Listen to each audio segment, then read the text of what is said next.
Hi all, this is Chris. Just wanted to pop in before we get to this interview and thank our fine Patreon folks.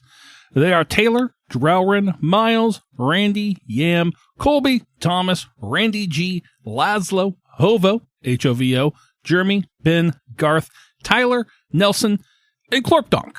Thank you guys again for your continued support over there on Patreon. It's very cool. And, hey, we're the Chaos Engine Podcast. I didn't say that earlier, and I probably should. And we are going to jump into an interview here with a very awesome cat by the name of Cody Zenner. He is the kind of head story writer currently over at Old Parasol Productions. They're doing a show called Suffer Not, and it's fantastic. I would highly recommend you go check it out. It's in our show notes as well. I'll bet we just talk about all sorts of things. It's a very long interview. You'll see it's about 2 hours. We just started talking, and we just didn't stop for 2 hours. So hope you guys enjoy this. We'll be back next week with some more Haunted Trails action, finishing that out, and then we're going to be back into Traveler. So later. Howdy, everybody. My name's Chris. I'm with the Chaos Engine Podcast, and we're doing a little bit of different style of interview episode this time. It's going to be a collab with a very cool cat who I've got to know over the years, and I'll let him introduce himself and where he's from, and then we'll hop into this little bad boy. Who's here with me? This is Cody Zenner from Suffer Not, brought to you by Old Parasol Productions. Hell yeah. I worked on a different project many moons ago and met this, beautiful weirdo. And, we've kept in touch over the years. And here we are, both talking about things we're working on. Yeah, it was, I remember when you guys did your original project, just reaching out randomly. And I think it was like through the Discord talking with you and whatnot. You seem like a really cool cat. And obviously that show fell apart. And I was very excited to see you continue on because I think you have a really cool way of telling stories. And I think, especially with what you got going on with Suffer Not, I think there's a very cool pacing to it where it feels that there's always like tension in the air because you're very good at the pauses and like letting things kind of draw out to where it's almost uncomfortable at points. And I think it's a really cool feature that you got going on with you guys got going on so far. Thank you. Yeah, and it's always a balance. It's a balancing act. Obviously, I'm sure you know, right? Do you let the person talk for 10 excruciating minutes about the inside of their character's apartment, or do you cut 80% of that? I recently had to edit down an episode. Dubois, it was his like solo, Birdie's day off episode. And I swear to God, there literally was like 15 minutes explaining how the inside of his apartment looked like. And I'm like, it's all great. I can see it. But I don't think we need this much. But that's great that he's like putting that much thought into his character. That always makes me happy as a GM when a player has that level of detail of their character. Like I know Jake on our show, when he was building his first character, he had so much detail and depth that he was going into. I'm like, I just hope we can get to this in the story and like we can get to this and make sure we touch upon all this stuff because you've built such an elaborate story for him. So. Mm-hmm. Wow. Well, and it's better than the alternative where you have somebody that puts in like no effort at all. Right. That was the really big thing that took like me so long to get another show like this rolling, was finding people who, I think we've talked about this before, where they need to show up, they need to take it seriously, they need to sound good on mic and role play and all that stuff. And it's just hard. It's really hard to find people who kind of fit all of those criteria. And especially, with like what we're doing from the start, like one of my goals is I would love to be able to do this creative shit for a living. Mm-hmm. And so that's why like right off the bat, it's, the way that we formatted it, but also trying to find somebody that'll help like edit. Right. I don't have the money to pay somebody else to edit. Editing takes a lot of time. It does. So, can I find somebody who will help edit? Fortunately, I have really good people who just all around, and how do you guys do your editing? Do you guys do all of it like in-house? Yeah, I do all of it. Really? I do everything. Okay. I recently stopped writing most of the music because I have such an elaborate back catalog of like royalty-free music I've bought, so I started playing that. But for the first arc we did, that was all music I wrote. I wrote the intro, and I do all the editing and everything. When we switch over to Tyler running God's Teeth for Delta Green, he's going to take over the editing for that stuff. So, but yeah, like you said, like the big part for me is I did a couple actual play podcasts back in the day. None of them really took off. And I was just kind of content with like, I think I'm done. Like, I don't need to do this anymore. And then I started getting kind of the itch again. I was like, I kind of want to do this, but I want to take it seriously. Like, I want to figure out good audio quality. Like, that's always been something I've never been able to really achieve. I feel like we did this time. But yeah, and then I started a game with our group, just playing Pathfinder 2e. I'm like, I think there's something here. Like, this is a really good group. I basically took all my favorite players and put them together in a group. And we're like, this is who I want to play with if I'm going to play a game. Like, they will always be invited. They'll always get first pick of a game, yes or no. And I was like, let's see if they are interested in doing it. And yeah, we just kind of evolved, and we've never taken things super serious. It's always been like, yeah, we're going to do this for fun, and once it's not fun anymore, we're going to stop. So that kind of helps with us. No one takes it super, super serial, and like, we don't get angry at each other for stuff. It's just, yeah, man, cool. We're gonna do this. Cool. Yeah, okay. Can we do this? Oh, yeah. This is coming up. What can we do to cover? Everyone's really collaborative, and it's nice. It's a good environment like that. Oh, dude, that's the best. The last project I worked on was not like that. Where it was just about everything outside of like writing. The overall story.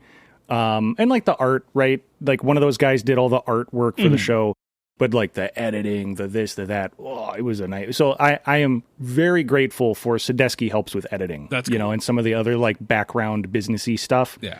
And also like, now if we need art, I can commission somebody to do it. You know what I mean? I previously couldn't do that without hurting somebody's feelings. Gotcha. Yeah. Definitely. So like I like all the music for Suffernaut I do also, but it sounds like you have a much more musical background. What like instruments do you play? Like what's your musical background? I'm really curious about that. Yeah. So I started. I've been in a couple bands. I sang in like a really shitty pop punk band when I was younger. And awesome. Then I played bass in a couple punk bands. I played bass in a thrash band for a while. So I'm not good at bass. I can play 4 chords pretty fast and like decently not sloppy.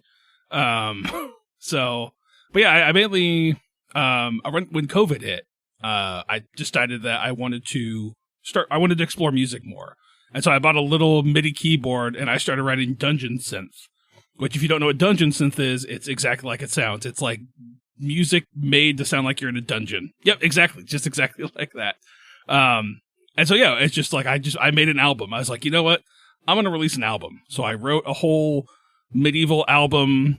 And it was Is it out? It is. If you look up Bandit Camp on Bandcamp, you'll see the album there. But the whole idea behind my album was I read this really fucked up story. And it took place, I think, Mexico, where this sheriff would basically like take people and be like, "Hey, if you don't give me a cut of what you're doing, I'm gonna kill you and dump you in on this like farmer's property. Like I'm gonna kill you, or like I'm gonna just drop you in a well and you're gonna die there."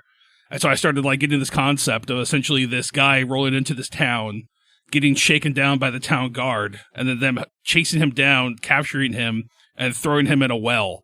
And, like, it just follows the cycle of that. And there's no lyrics or anything, but I try to, like, add sound effects of, like, water splashes and, like, people crying out for help and, like arrows firing and stuff like that, horses. So it's really cool. And so, as I did that, I started kind of writing more stuff. And then I started kind of, I knew I wanted to write more music for when we got into doing the podcast. And so I started taking the same keyboard and trying to write, like, more, like, spoopy things. And then I started writing a little sci-fi stuff because I was just kind of all over the place. And so I have that. I have like a little drum machine. I'm terrible at drums. That's the one thing I can't ever get into a song. I struggle with that too. Like the small amount of musical background I have is my grandpa was a like rock and roll blues hippie. Hell you know, yeah. like getting drunk, playing in bars, doing cocaine to sober up, and then getting drunk again, and then the next morning like smoking pot. He started he was a landscaper, and he started his own landscaping business so he could drink and play music and work when he wanted to. And that business is still the business that him and my grandma have. That's awesome. 40 something years later. Obviously nowadays, they're older, they like contract work out and whatever, but he still plays music. His whole basement is drums, electric drums, guitar, bass, awesome. harmonicas. He's got a bandolier, right? Like a machine gunner's belt of fucking harmonicas and all the different keys and lengths and shit. That's awesome. And the one and only tattoo he ever got was of the Rolling Stones tongue. Nice. Anyway, so when all the kids all the grandkids would go over there, each of them he picked an instrument for. And for me, it was the drums. He sat me down at the drums, whether I wanted to or not. He's like, okay, today we're going to do boom, boom, ba, boom, boom, ba, boom, boom, ba. And he'd like get his guitar and sing and, pick a song that had like a really simple beat. Mm-hmm. But anyway, so now I have, I never had the room or the money for a drum kit. But now, actually, my grandpa gave me his old electric kit. Nice. So here and there, I practice. But for the show, I do similar stuff to you. I have my little synth keyboard, and I have my software and whatnot. And I do actually have a harmonica. I used a harmonica for. Oh, cool! Nice. I'm terrible at it. I don't have a mouth for it, but I can blow into it and make it sound, eerie or cheery. But for like chapter 1 of Suffer Not, the like that thunderstorm, mm-hmm. I recorded that thunderstorm, right? And then I played a harmonica. The train I have like a library for, I think. I don't think I recorded that one. But then, putting that all together as a thing. But the chapter 2 one, that... So not a spoiler, but it takes place in a logging town that's turning into a ghost town, right? Mm-hmm. Over time. Michigan. And, yep. Which is a real thing, right? The deforestation of white pines in Michigan was a real thing. Mm-hmm. Anyway, so I had this idea in my head of like the beat being a saw being pulled and then a chop sound effect. And living in a city, it's hard to find like trees I can just hack into, right? So I found a 2x4 in the basement, and dragging along that sounded really good. That's where I got the sound effect, right? Mm-hmm. I did that a bunch. I put pictures in the Discord that you probably saw, but that's where I got that. But then trying to chop that sounded terrible. It sounded like I'm hitting a brick. Oh, I'm sure. So I have to go outside. I walked around. I found some construction where they just chopped down a tree, and I took a log from there and just bam, bam, bam. Oh, nice. Sounded perfect. But recording, because I live in a city, it's like, there's an airplane overhead. Oh, right. There's sirens. Oh, there's somebody yelling on the phone. It took like 12 different chops to get 3 good ones, I love that you do that. Like, I love that you go and do the Foley work. Like, I think that's such a cool thing about your guys' show. Thank you. It's a lot of fun. It takes time. And there's certain things I don't have access to a Model T, right? Mm-hmm. So I can't go record a Model T. But if there's a scene where Bertie opens the door and steps into a dark room and he hears broken glass beneath his boots, like I'll break fucking glass, in the basement or the garage or something, and I'll step on it and get those sound effects, and then I'll go open a door and like, and then you put them together. It's a ton of fun to build that scene for people. Yeah. Definitely, work, and I wish I had time to do more of it, but I do what I can. No, yeah. Like I started adding some sound effects in our Traveler show, and I would, I was doing it, but there's a part of it where our show is very much like Friends at the Table playing, and I was like, am I getting too far away from the ethos and like the spirit of our game by adding these sound effects, and like when the ship takes off, adding the rocket boosters and everything. And so I was trying to decide if I like doing that stuff and it was fun, but like, is that what we're going for in our game? You know what I mean? Like our idea for the show. So yeah, but yeah, I think it's great that you guys do it. I think I haven't listened to your Traveler show, but I think I don't think adding sound in my head. I don't think adding sound effects would make it like too realistic or No, it's not that. It's just more like the vibe we tried to go for was like friends at a table sitting around joking, playing the game. And so it was like, is that taken away? It was just, I probably get in my head about too many things, and I get way out there and think about stuff. I'm like, well, so. But I still add them in there. I still do it. But yeah.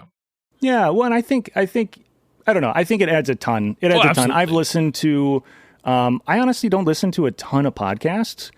But like the ones I have listened to, most of them don't do that. They don't add sound effects, right? Maybe they'll add some like copyright free music and whatever, but even like the more serious toned ones don't. I always wanted to, this show especially to sound kind of like an audio drama. Okay. Right? Like an old school radio thing, audiobook. I don't know. I don't know what I'm trying to say. I know what you're trying to say, yeah. More produced. Yeah, It's more of a... Yeah. There's much more of a production value to it than just, 4 people sitting at a table talking into a microphone. Like, you want to add a little bit more depth to it, so... Yeah, well, I want it to be cinematic. Mm-hmm. You know what I mean? But and also like what you had said earlier, it is a pain in the ass to get like good audio equipment in a good sounding room, Mm-hmm. Like, I literally had to donate. I had to donate plasma to pay for like our audio interface and shit like that. Jeez. It's expensive stuff. Yeah. Yeah. I think I just made payments on Amazon for ours. So it's like I could handle $50 a month for a couple months to get this. That way I don't feel like I've. Yeah. Now I had already had the microphones, and that was the one thing I learned from a previous podcast was making sure everyone has the same equipment at the table. Because I would have 2 of us would have one mic, and then one person would have another style of like actual.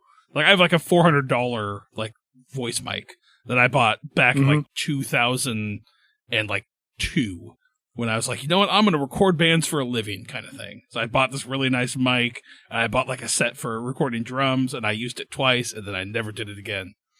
Oh, dude, all the time. I've done that so many times with shit. Oh, I'm going to do this, and then there it sits, in the bin, in the closet. Yep. So I wanted to ask you, what is your process for creating your stories like? Like I listened to what you've done so far with like season, like I guess mission 1 of that you guys have done and mission 2, and they're very drastically different tones and like kind of styles. And I just wanted to know like how do you go through creating one of these stories? Like, do you come with a idea? Do you borrow an idea from something? Do you just think like, I wonder if this would happen? I just want to know like your creative process as like, you get an idea. How do you go through that?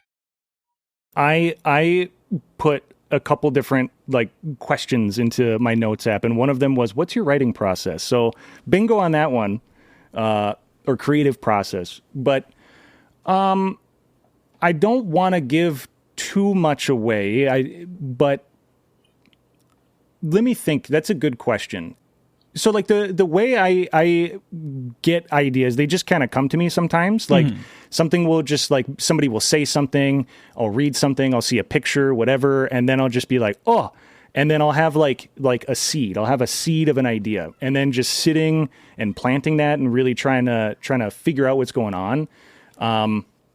And just like not being afraid to change things. I think some people get really, really locked in on certain particular ideas.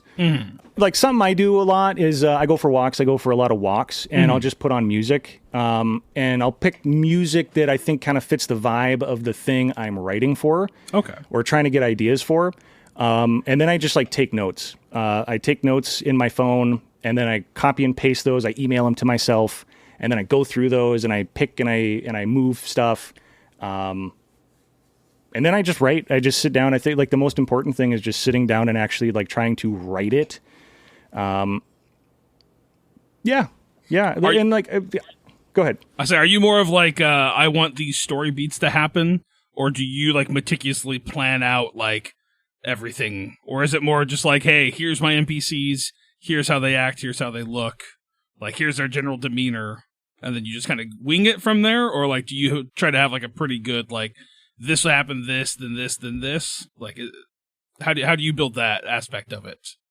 Well, it depends. So with like chapter 1 you listen to, that kind of necessarily has to be like an ABC thing, right? Sure. They're, they can choose to go to this location before that location. But as long as they check everything, and roll well, the story is going to go a certain type of way, short of them like failing a roll and dying, which they almost did a couple times. But then with something like chapter 2, right? So Let It Be Written, there's a ton of NPCs and a ton of different places they can go. And I told them, like, you guys can go anywhere you want, talk to anybody you feel like you should, take good notes, right? So like with the more open-ended one, there are characters that know things. There's locations and times where things will happen. And it's up to the characters to interact with what's going on, right? Because like a town is a living place with people that are doing things, and the two characters are strangers to it. And there are people with motives that are doing stuff. And so if one of the characters is like, it's like, okay, it's 4:00 and I have kind of the day laid out what these characters would be doing. He's like, well, I think I'm going to go over here. And then it's like, well, there's some characters that would be over there this time of day, Gotcha. And then you turn the corner, you see Joe and Mo having a smoke by the flow, whatever. Right. Okay. I was going to say, do you like Quantum Ogre it where like, if you need them to find a clue, you'll just move that clue to wherever it needs to be? Or are you much more of a, no, that clue is exactly at this point, and if they don't find it, like, sucks be them. I prefer it to be the latter. I would prefer, like, if they miss something and they don't find it, they don't find it. Now, that sucks when you're trying to write something and then you have this, like, really cool thing, and then they just, like, completely ignore it. It's like, here's the hook, here's the bait, and then they're just like, yeah, whatever. Point them in that direction? Yeah. And sometimes it's easy to kind of lightly poke them in a certain direction, and sometimes it's not, and sometimes they just, and sometimes they don't ask the right questions. Like there's a character. Just an example. Like, let's say there's a character who he knows something, right? But he's not just going to tell them that. Right. Like the characters need to ask him, and if for some reason they made a bad impression, well, now they're going to have to work to get him to tell them that thing. You know what I mean? Yeah. It's always the hardest part for, like, especially Delta Green or, like, Call of Cthulhu, the little bit I've played, where it's like, they rolled and they succeeded, but it's like, there's nothing here. Like, I'm not just going to make up something to give you. Like, So I'll tell them, like, you are 100% positive that you've got everything here that you need. But if they fail, maybe they'll dig a little bit. You're not quite sure. There might be something here still. So something I try to do that I should do more often are secret rolls. Where they're like, okay, I want to search this room. And to me, like, the die roll is like, if we're not going to actually, have the dice matter, why even have them? Yeah, if there's no consequence, why are we rolling? Right, that's what I mean. There's shows, you and I talked about it at one point, where like there's shows where the GM and the players came out and they're like, yep, there is, like, the characters will never die. Yep. And it's like, well, why even have the dice then? Yeah. Just write an audio drama and hit record it. Yeah, exactly. Like, why are you going to all this trouble? Yeah, there's no tension anymore. There's no tension. There's other shows like, I'll say the Glass Cannon podcast. I listen to like 350 episodes where it's like, they're dying left and right. Oh yeah, that's great. He rolls at one point. He rolls a character, and like 2 episodes later, that character is dead. And it's R.I.P. like, Forebears. Wow. Yes, exactly. Fucking taking a lance in a dark cave or whatever. But so I'm writing the story to be progressively more dangerous, and depending on what the characters do, I mean, like for example, like, well, I don't want to spoil anything for anybody who hasn't listened to the show, so I won't bring that up. But yeah, even like the secret rolls, if they're searching a room and there's nothing in it, and you tell them, hey, roll, and they it's just more fun, when they don't know if they passed or failed, and you tell them they didn't find anything. Now they don't know. They don't really, and I, as somebody who plays very rarely nowadays, but who did a lot back in the day, I always found that a lot more enjoyable. And I think thematically, too, it's good. Yeah, I think that's one of the cool things about Pathfinder 2E is they have the secret rules built in where, like, I'll roll for the characters and let them know. And I roll pretty well, So it's like, well, I don't want to do this anymore because they're just going to succeed. You do. Like, I'm just helping them pass. So I roll terribly. I don't want to do this. But like, I've gotten to the point where, like, I was running a game last week for some people, and like, is there a trap in this room? I'm like, I don't know, give me a perception check. And they roll. I'm like, you're pretty sure there's no trap in the room? And he passed. There was no trap. He's like, I don't believe you. I'm like, well, I don't know what to tell you. Like, right. Well, and then the characters can be paranoid. You know, maybe they did search it really, really well, but they still think I didn't look well enough. Exactly. Or, right, like you can get so much more into the mind games of how is this character feeling, right? Especially in a game where there's like paranoia and shit going on. But you are definitely a luck vampire because I've never rolled so bad in my life than when we played. That other night, and I've never seen somebody roll so well. Yeah, man. I don't know what it is. I just have. It must be that. I must be a luck vampire. That makes sense because I've just constantly always rolled very well when it matters. So I don't know what it is. Like there have been numerous 5e games where I've killed characters a lot. Pathfinder 2e, I've killed a lot of characters. Delta Green, I've killed a lot of characters. Like it's the way the cookie crumbles right now. So. Yep. Well, and the way I do secret rolls is I don't roll it for them. I have a cigar box. Yeah. And I open the cigar box and I lean over and I say, throw your dice in there. And they throw it in. I close the box. I bring it over behind my screen. I lift it up. I nod my head. I shake it up and then I give them the dice back. Nice. Yeah, I love that idea. I actually talked with everybody at the table when we started doing Down Darker Trails. I'm like, hey, like, Suffer Not does this really cool thing with secret rolls. I want to do it for when we run the system. And then I completely forgot when we sat down to do it. And I was like, God damn it. We've already recorded everything. I can't go back and add this. But if I do it, I want to run Call of Cthulhu and Down Darker Trails as an actual show going forward. So when we start that show, I'm definitely going to steal that from you guys. So don't trademark it. And you have my good graces to use it the way that I use it, which is where I want to, and then I forget to. Yeah, and I will give you full credit for it when I do use it. So beautiful. I mean, like just last night we recorded. We're doing a double recording this week, just because somebody called out sick last time. But there's sometimes you're like we'll be so in the zone, in the mood, and I totally should just say, okay, roll a secret dice, but I'm just like, okay, roll this, okay, roll that, okay, all right, this is what happens. And it's like, well, okay, it would have been cooler if he didn't know that he failed. Hindsight's always 20/20, right? Yeah. So you guys' recording set up, like, do you guys record at someone's house, or like where do you guys like? Do you have like blankets on the walls to like dampen sound? Like how do you guys go about that? Yeah, so we do play at a house. It's a spare bedroom, I managed to score a bunch of these like foam things, foam panels, the type that you use to protect like electronics, right?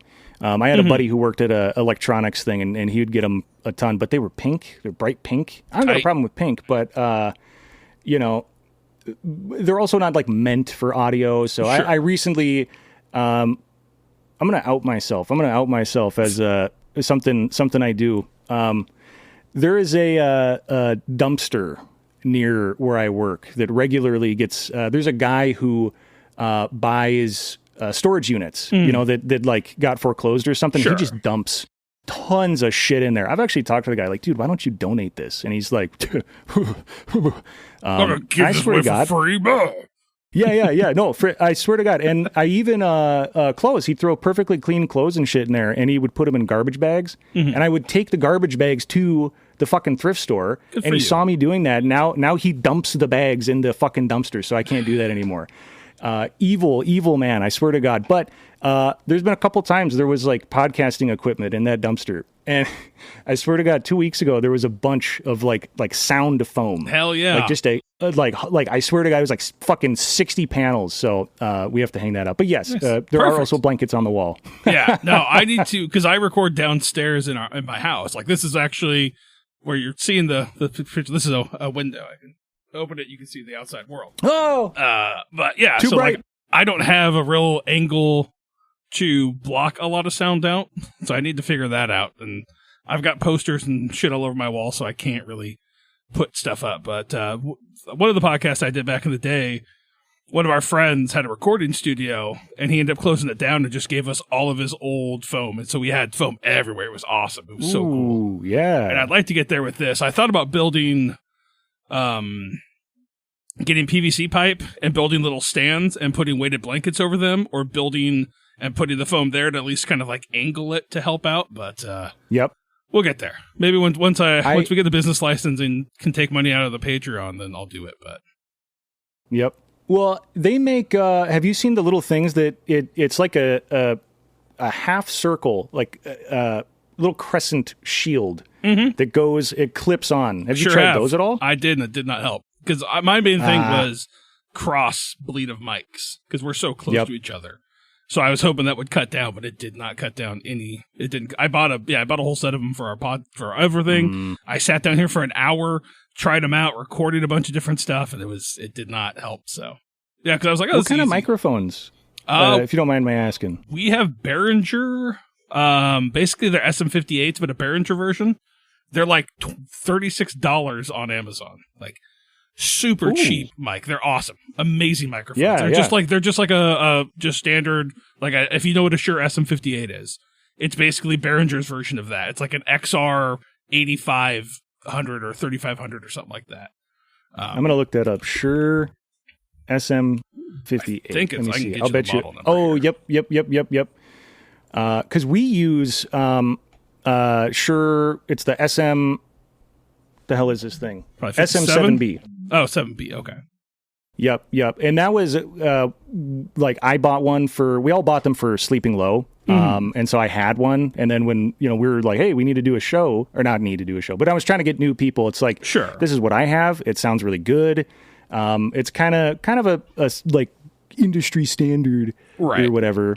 But we don't have that problem of because it's you have to be close to the mic. Just moving inches backwards, you can already hear that. Oh yeah. Now, you know what I mean? And I'm not that far away from it. Right? So it must be you guys must have vocal mics then. Yeah.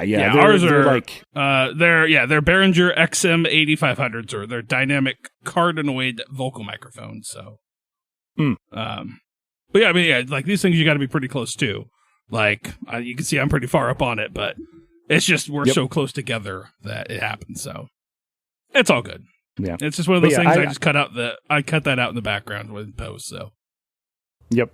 But yeah, I've done the same thing, building like a little, the PVC pipes and the blankets and all that shit. I had a buddy who needed a place to live, and I had a 1-bedroom apartment with a big living room. Okay. So I just bought 2x4s, nailed them together, there you go. threw up some shower curtains and whatever. Okay, here's your little room for the next month. Hey, that's good. But that's a good dude. So, but I had a question for you. Yeah. Since we both do kind of creepy shit, we're both into creepy shit. What scared you as a kid? What kept you up at night when you were a kid? Oh man. My biggest fear in life is somebody looking in a window at me. Like I don't know what it is, but like it's just my parents. Where my parents lived was out in the country. Like you could see your neighbor's house through the trees, but it was all they had like 2 acres or an acre surrounded by woods, kind of thing. And so I just remember that was always my biggest fear, is like looking out my window and just seeing someone staring back at me and knowing there should be someone there, especially like on a second story. So like Amityville Horror really freaked me out when I was a kid. And like Salem's Lot, where like the kid's knocking on the window and it's the second story. With the eyes. Yeah, man. Like that shit really creeped me out as a kid. And it still makes me uncomfortable. Like anytime I'm in a room, I have to have curtains closed if it's night, just because I'm not, I don't know. It's just something that's always stuck with me where, I remember I also have like a really overactive imagination. And so I remember one time I was running through exploring my parents' woods, and I told the story on the podcast about how we used to make booby traps and shit like that, like straight up like Viet Cong style booby traps. Like we would nail like nails through a board and then set a board at the bottom of a pit to protect our bases from nobody. But we watched a lot of Rambo and shit. So I remember I was running through the woods one time, and I found this police caution tape covered in blood. And I was like, whoa, like, the fuck, like, I'm like in the woods. Like, there's like no other houses around me. I'm just like deep in the woods. So I'm like, what the fuck is going on here? And like, I didn't cross it or anything like that because it kind of freaked me out. But I remember running back. And then I remember, like, I remember overhearing my parents say, like, there was a helicopter chasing somebody and they went past our house and like went into the woods behind our house. And so I just had like the instant thought of like that guy just like staring at me through the window whenever like I went to go get a cup of water or something like that. And so it just always fucked with me that way. Yeah. I had two very distinctive childhood memories similar to that. Yeah. Very related. My dad, one of his many exes, her family had a cabin way up in the woods, right? And I had to sleep in there was like a basement living room, but the couches were right next to all these, sliding glass doors and big windows, and they did not have curtains, okay? And there was a little TV, and I don't remember how old I was. I was pretty young, and I watched the first Resident Evil movie by myself in this dark basement with all this infinite pitch black through the fucking, and dude, that freaked me the fuck out. And then, especially that scene with the fucking laser that goes through that guy. Oh yeah. But yeah, you get this terrible, horrible, no good sense of something's out there, man. Oh yeah. And that same thing happened to my grandparents. I don't know. You ever had sleep paralysis? Yes, I've had it once. Okay. I've had it, I don't know, 5 times, handful of times, give or take, right? All of them were in the same bed, in the same room, in the same house, never anywhere else, right? And it was at my grandparents. And they lived way, way, way up north, bumfuck, off of a lake in the middle of the forest. Mm-hmm. And yeah, it's like I was a stomach sleeper, and you would feel like something is on you. There's like a malicious entity in this room, and it's not letting you move. Mm-hmm. And it's, it was terrifying, horrifying. And then you open the window, like the curtain, and there's just darkness forever. And I never told my family about that shit because, I don't know. I don't know why I never did. It's like they're not gonna believe you. You're a kid, right? Like, everyone. Yeah, well, I remember as a kid telling them, "Hey, my feet hurt," and they're like, "You're a kid," and it's like, "Oh, well, he has flat feet," and then they're like, "Oh, okay, your feet did hurt. Shit, sorry." Yeah, I remember like that, and then I remember I was always terrified of ghosts too as a kid, and it spawned from I had a friend whose his cousin lived with him. And her parents were killed in a car accident. And everybody in that house saw the parents in the house. And so I remember staying the night there, and I was on the top bunk. And I just remember facing the wall and, like, just blankets around me, like, just trying to focus. And it was that eerie feeling. I'm like, I'm going to turn around, and I'm going to be, like, eye to eye level with some dead person staring at me. And it always freaked me out. Like, once I learned that about the house, I'm like, I'm not going to go over here anymore. Just because, I don't know. I like I said, I always had an overactive imagination. So I would always just have like, and not that we ever had like super weird experiences. Like I had a couple that I can't explain, but as I got older. But yeah, just being a kid, like, I don't know, like haunted houses and ghost shit like that really freaked me out too. So. Well, and I think like when trying to write horror shit, I think that's such a good, like, well to tap from what scared you as a kid. Because a lot of it still scares people today. Maybe you just got to rephrase it and rework it a little bit so it's, not, some purple guy under the bed, but it's something else is just under the bed. And there's a cosmic horror behind how is it under the bed? Where does it go when mom and dad check underneath, and why is it there, when they're gone? Trying to take those types of things and putting them into other stuff. And some of the things we've talked about are in things I've written too. So, yeah, most of my stuff I write, I try to, like, when I'm getting things kind of planned out, I usually have like a central theme that I'm going to go for. Like I had like the, what we just did Down Darker Trails. We did the Haunted Trails is our 4-arc miniseries we're doing with Call of Cthulhu. I based that off of an urban legend in where I went to high school or went to college in Ellensburg, Washington. it's loosely based off this urban legend of a family out there. And I made it a little bit different and whatnot, but yeah, I just always find like it's really fascinating. Like I like to take like urban legends and see what I can do to kind of change them around and make them a little different. And because it's always hard for me with like the Cthulhu and the cosmic horror element of it.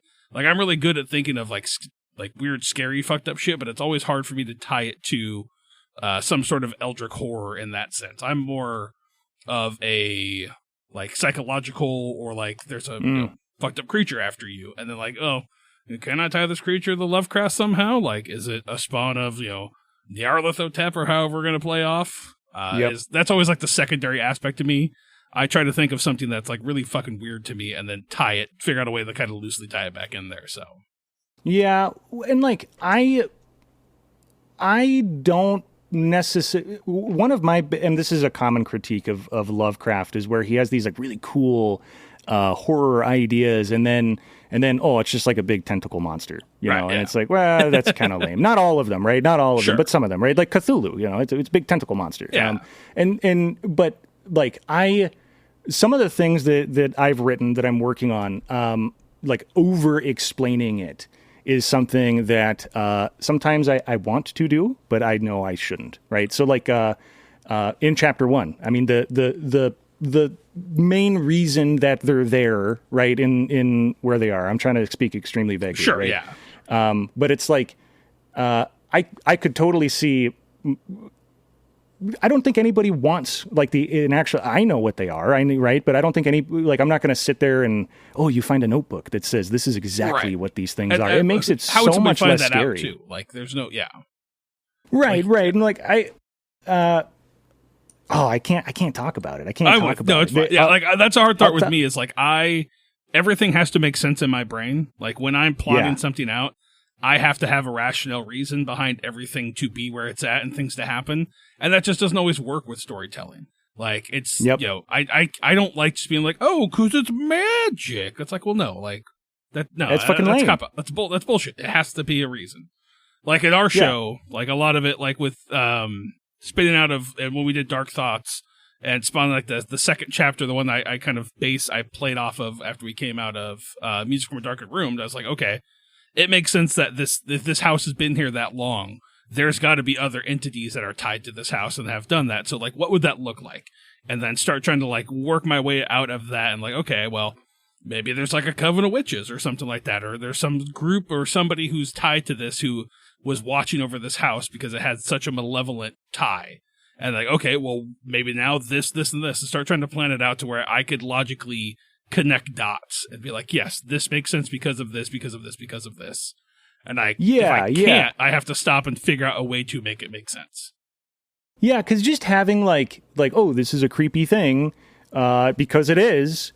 It's and I do the same. Like I have like a big spreadsheet of characters and factions and this and that and whatever, and trying to. Yeah, I think a lot of like the cosmic-y horror, because I don't know, like how much of my stuff may or may not be tied to Cthulhu mythos. I kind of want my thing to be my own thing, right? And obviously there's going to be references and potentially maybe Cthulhu or Nyarlathotep shows up, but it's a maybe, because from the get-go I wanted this show to be. Like I one of the reasons I didn't want to do Delta Green was because I just didn't want to do like a pre-established world with lore. I wanted to write my own. I wanted it to be my own thing, and not that a federal commission into paranormal stuff is unique, but and similar to you, I have a hard time not making things make sense. So like I did a ton of research into who is the Secretary of Treasury, who is the this, and like how would that work if they. Because it's the Interagency Commission of Preternatural and Metaphysical Phenomena. It's the Department of Justice and the Department of Treasury, right? And Secret Service agents didn't used to be presidential bodyguards, right? Back in that period, they were investigating. Yeah, the Secret Service was invented for counterfeit currency. Yeah, because it was a huge deal back in the day. It used to be super easy to just print absolutely. money. Yeah, why wouldn't it be? Well, it was one-sided. It was on regular paper. They didn't have the techniques, so they had a whole department of special agents dedicated to tracking it down. And my initial idea with like the commission is the Wild West is going away, right? Civilization is taking over, and you have marshals and Secret Service agents and all these other investigators going around. And, well, what happens if a U.S. Marshal did bump into a coven of witches? What happened if a Secret Service agent found a guy that had, where did this $100 million come from? He's assuming it's counterfeit, but really the guy has a monkey paw in the basement, right? Yeah. Like what if all these reports, as civilization is kind of taming the West, get onto the desks of, senators and the Secretary of Treasury, and it's like, maybe we should look into this stuff, guys. I mean, and then they do, right? That's why Birdie is a marshal and Clay is a Secret Service agent. Yeah. Yeah, I like Delta Green for the rule set. I don't know a whole ton about the lore of it. Like, I know enough about the lore to be dangerous, but I've also just kind of like, I'm going to just do my own version of it. Like, I know there's established rules and everything like that, and the cell structure, and every cell's, like, I get all of that, but, like, at the same time, like, I'll take it and I'll make my own out of it, because it's not necessarily, I don't know, I've never been one to be beholden to lore. Like, whenever I played D&D, I didn't give a shit about Elementor or any of that stuff. When I play Pathfinder, I don't care about the Galarian lore. Like, I just don't. Like, I'll just make my own shit up and we'll go that route. It's funny, because, like, that's one of the things I love about another podcast, Stories and Lies, is they are so beholden to the lore of Delta Green, and they treat it with such, like, sincere respect and, like, integrity, that it's really cool to see them, like, play within that world and, like, know their shit. I'm like, God damn, these guys, like, they've read all the novels, like, they're well versed in all that. And I'm just like, I like scary spoopy shit, and this system helped me run scary spoopy shit in the modern world, so. Right. Well, I mean, that's why I picked Call of Cthulhu, because I was like, well, I feel like if you make a Delta Green show, or if you make a show using the Delta Green thing, I think a lot of people are going to expect the lore stuff, right? The different this, that, and the other, right? Green boxes. I find the irony that, like, the biggest one arguably pretended to be people, like, they just use it as a rule set. They don't really explore Delta Green. So yes, that's my favorite thing. That is valid. That is valid. I listened to a little bit of that show. I enjoyed it. Not necessarily my cup. It is a little goofier than I like. Maybe, I mean, I'm a mod on their Discord, so I like them. But yeah. Okay. Yeah, I mean, I enjoy it, but I mean, like I said earlier too, I don't listen to a ton of podcasts. I'm usually listening to, like, post punk in my ear holes. Okay. I know a little bit of post punk, so I don't listen to I listen to Jawbreaker. I think they're post punk, right? Like Fugazi and Jawbreaker. I think maybe. I don't know. Potentially. I listen to a lot of weird stuff, so. So do I. You ever listen to Godspeed You, Black Emperor? Oh yeah, they're awesome. Yeah. Did you listen to their most recent album? I haven't listened to the most recent one, but. Okay. I liked it. Some nerds on Reddit didn't seem to like it, but I liked it. Fuck nerds. I'll just say that. No, for Christmas, I had asked for the Phantasm soundtrack from Waxwork, and apparently my sister-in-law bought it for me, and it was delivered to her neighbor. And I just imagine her, and it was open, so I know they opened up to see what this was, and I just imagine them opening up this vinyl of just the tall band with, like, this big metal sphere on it, and they're like, what the fuck is this shit? Like, what is happening? So. Did you ever, I think I brought up Death Grips once upon a time. Have you listened to any other stuff? I know of them, but I've never listened to them. Like, I'm aware of them, but. Their stuff is pretty experimental, and some of the songs are a little bit more, like some of the songs are in, like, BoJack Horseman or something, right? Like, some of them do show up in other things, or they're influential to other artists, but, and I might be butchering this story, so anybody listening, like, forgive me, but one of their album covers is literally just one of the members' dick. Nice. With the name of the album Sharpied onto it. And the story was they were, like, locked into a contract with some record label they didn't want to be in anymore. Mm-hmm. And so they made that, they just took a picture of his dick with the name of the album on it, Sharpied, made that the album cover. and then leaked it like a month before it was supposed to get released, and then the record label dropped them, and they were like, "Cool, awesome." Yeah, I think the most, like, the weirdest, I don't know weirdest, but there's a band called Chat Pile that I have a really hard time listening to, but I also really enjoy listening to it, if it makes sense. Like, their first album is really, really tough for me to listen to, but their new album, I think it's God's Country, is awesome. Like, it's really, really good. And so, like, I tried to go back and listen to the old album. I was like, okay, I obviously like them, and they're very talented and good, but, like, I don't know. I think it's so abrasive, that first album. I'm like, ugh, like, the fuck, like, what is going on here? But it's really good stuff. Like, don't get me wrong, it's cool. But what's did you ever listen to that band I sent? Yeah, White Ward. Yeah, I've listened to them before. Okay. What do you think of that type of stuff? It's good. Like, I'm trying to think of the best term here. I've tried to become more, like, not critical about music, because, like, at the end of the day, just like what you like.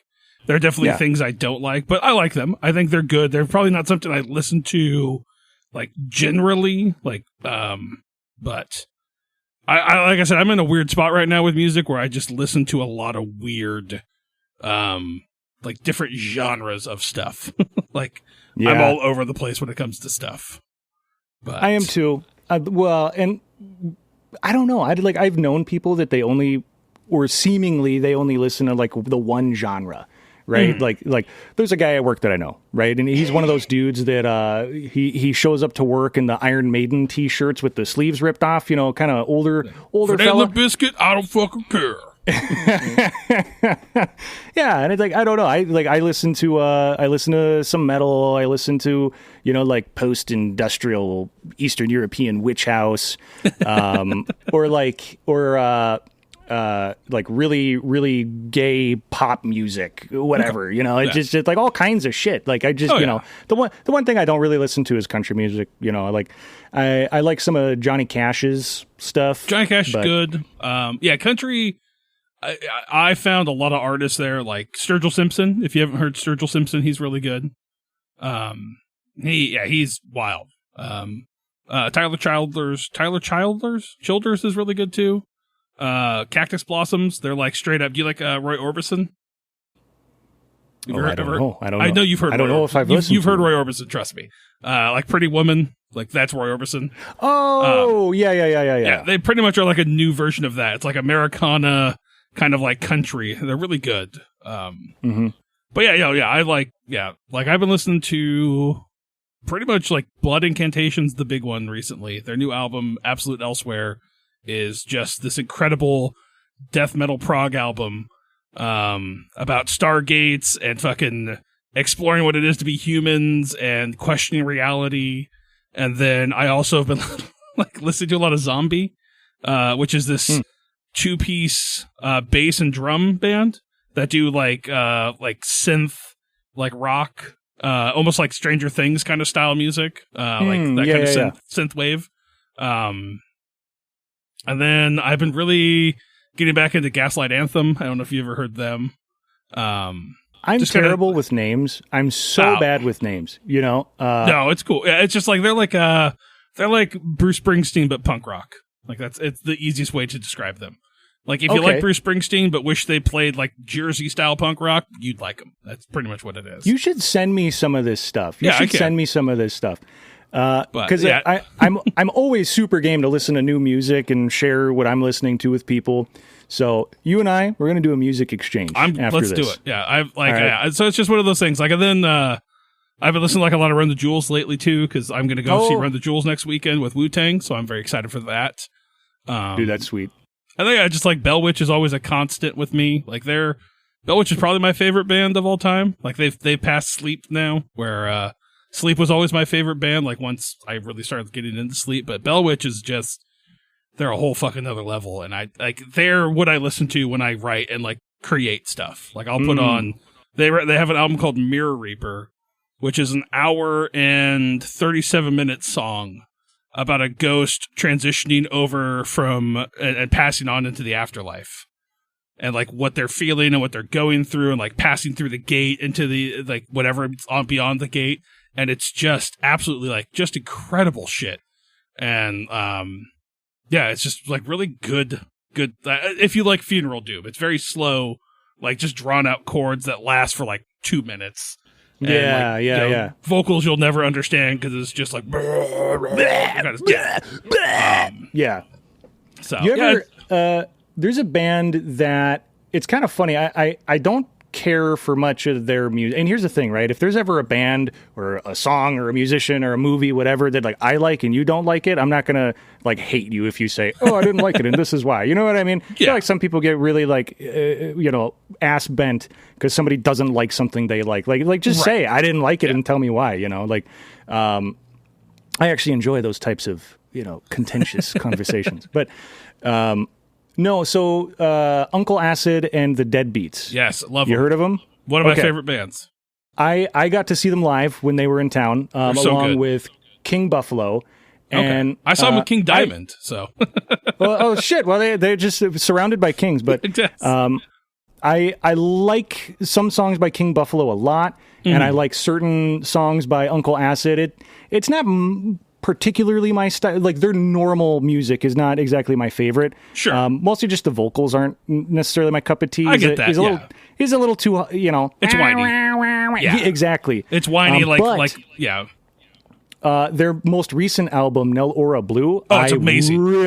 I went and bought that shit physical. I was at the record store. I was like, that is mine. Yep, I ordered that because the only thing that was left was the European press. So I had to order a European press and get it sent over here. But absolutely, one of the best albums. I think it came out. Is it this year, right?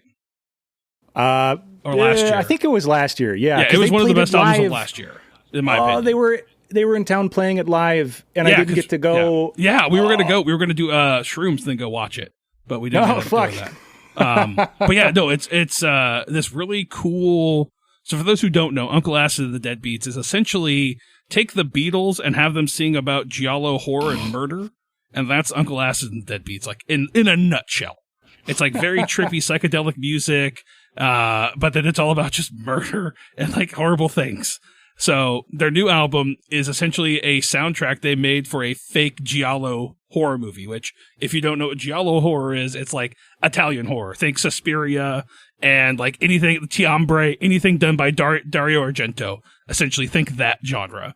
And it is absolutely incredible. Like the the sound effects, the calls they put in there, like everything it melds so well together. It's fucking and it's all in Italian. It's all in Italian. And I read along. The little packet that comes with the physical thing. It's super cool. I really, really, really. I'd love to make some shit like that someday. Right? That'd be so much fun. Because Night Creeper's always been my favorite album. Like that's just my favorite Uncle Acid album because that's just the one I like. The first one I really got into. But the new album is just fucking stellar. Like absolutely. I think that their concert was maybe the loudest one I've ever been to. Well, we were right on. I got a guitar pick from them. I swear to God. Hell Did I tell you that? Have I told you that? No, yeah. I was front row, right on the rail, with this girl I was talking to at the time, and I had this feeling. I'm like, dude, he's gonna throw something at us. I don't know why. I just had that feeling. And then right as the music, ended, and he starts moving, he flicks the guitar pick right at us, and I could just see that just a little flash, as it cut across the lights. And as soon as the lights come back on, I lean over, I'm like digging through some of the trash, and then I'm like, ha! And I pop up with the pick. They're like, oh, what is that? I was like, dude, he flicked it right at us. Nice. I have it up on a shelf over there. Nice. Yeah, I saw them. It was King Diamond, and they were called Idle Hands, and now they're called Unto Others Play. Oh, yeah. Yeah. I like some of their music. Yeah. I'm not a huge, I'm not a big fan of Typo Negative, so, that kind of gothy rock is not necessarily for me, but they are incredible musicians. I don't want to take any away from their talent. It's just not my cup of tea, but they fucking some of rip. Some of their lyrics are a little too, I don't know how to describe it politely, but it reminds me of how I felt when I was that edgy high schooler. That's it's like angsty teenager stuff. Nothing matters, man. Yeah. But God's not real. But I can't mock them for that because I listen to knuckle dragging Cannibal Corpse music where it's just I I can't make fun of someone for their lyrics when I listen to garbage like that. Like, like I love Undeath. Like Undeath is one of my favorite death metal bands. Yep. And they have a song about eating people. It's just about eating bodies. Like, it's just like, I'm going to eat this dead body. It's like, yeah, man, let's do it. Like, that's what I want. Well, let me be clear. I like some of the Unto Others songs. I like the way they sound. I sing along to them in my car. But sometimes as I'm singing, I'm like, what am I saying? Oh, no, yeah, 100%. Like I said, they are incredible musicians. Guitar work, fantastic. Like, the riffs are on point. But yeah, the one band I'm bummed I didn't get to see, they played here last year, and my wife unfortunately bought me the wrong day of tickets to see them, is a band called Summerlands. And I think I've heard of them. I don't know. They recently got a new singer for their last album. He used to sing for a band called Magic Circle, which is, if you haven't listened to Magic Circle, they're incredible. But it was like, yeah, they're just like straight up like old school, like Judas Priest style, like metal, like ripping solos and all these like really cool shit. And like, he's got like a really good voice. And then their bass player died last year. So I don't know if they're going to be a band anymore. So I'm like, fuck, man. Like, I don't think I'm ever going to see them. You play bass, right? You play bass. Go play. Not to that level. But I think probably my favorite band, which is a really hard thing for me to actually say, which is my favorite. But King Gizzard and the Lizard Wizard. I've listened to like one song by them. Well, but that's the thing. They like every single album they make is a different fucking genre. Oh yeah, you know and I love them for that. Like I love that they're so like they release 15 albums in a year, some dumb shit, and it's like everything is completely different. It's wild. Yep. I'm a huge fan of them, and I have not listened to like everything because it's just so much. How could you? Right. And, well, and like I'd heard so much about them, and they make so much music, and so much of it's different. It's almost like, well, where do I start? I just started at the beginning. I just listened to all their albums in chronological order when I worked a really boring job. I do that. Yeah, I'll do that with bands. Yeah. Like I did that with like Nine Inch Nails. I was never a big Nine Inch Nails fan, so I sat down and I listened to every album Nine Inch Nails put out. And at the end of it, I was like, okay, this is not like their early stuff is awesome. Later stuff, not really my cup of tea. But like the one I figured out I really loved is Outkast. Like, man, early Outkast. Oh, like AT Aliens is one of the best rap records of all time. And I will fight anybody on that. Like, it is the perfection. The song Chunky Fire was me and my friends' like fucking theme song for a while. But the King Gizzard album, because I was just thinking, you really like Aura Blue, you like that type of thing. The album that like really sold me on King Gizzard was, I think it's like their third album ever. It's called Eyes Like the Sky, and it's a similar thing to Aura Blue, where but instead of like a Italian horror film, it's like a spaghetti western or like a Blood Meridian western type of thing where but with the sound. So they got this guy to like read like, back in the wild when he had eyes like the sky and the Indians killed like that type of thing. And then there's like the bow bow bow bow, and then but it gets like exciting, and then there's like gunshots and that's cool. All that shit. And I was like, okay, so the first couple things, they sound like a soundtrack to a skateboarding game. Okay. And then all of a sudden they come out with this, and I'm like, whoa, like, okay, these guys make art. Murder of the Universe, I think, is maybe my favorite album by them. Yeah, see, I love movie sound. Like, I have half of my vinyl are soundtracks to like video games or like horror movies and stuff like that. Like, I love soundtrack stuff. Like, but the older I've gotten, the more I appreciate like John Carpenter. Everything he's done is just incredible. Ennio Morricone, I have like his box set. Stuff like that. Like, I've become more and more like just sitting down and listening to all of that and the different ins and outs and every way it makes you feel. So. Yeah. Did you know I was just at I go to a couple record stores near my apartment all the time. I'm a big like film collector. Okay. And the guy there was like, I was buying Vampires by John Carpenter. Oh yeah, absolutely. For a friend. Great book. And he's like, oh yeah, I love John Carpenter's soundtracks and whatever. And I was like, oh, did you know that the Thing was not composed by it was composed by I can't remember the other guy's name. And did you know, you probably know this then, he made more music than they put in the movie, and multiple songs are in Hateful Eight. Oh, I did not know that part. Yeah, that's pretty So cool. Tarantino got a hold because what was his name one more time? Ennio composer? Morricone.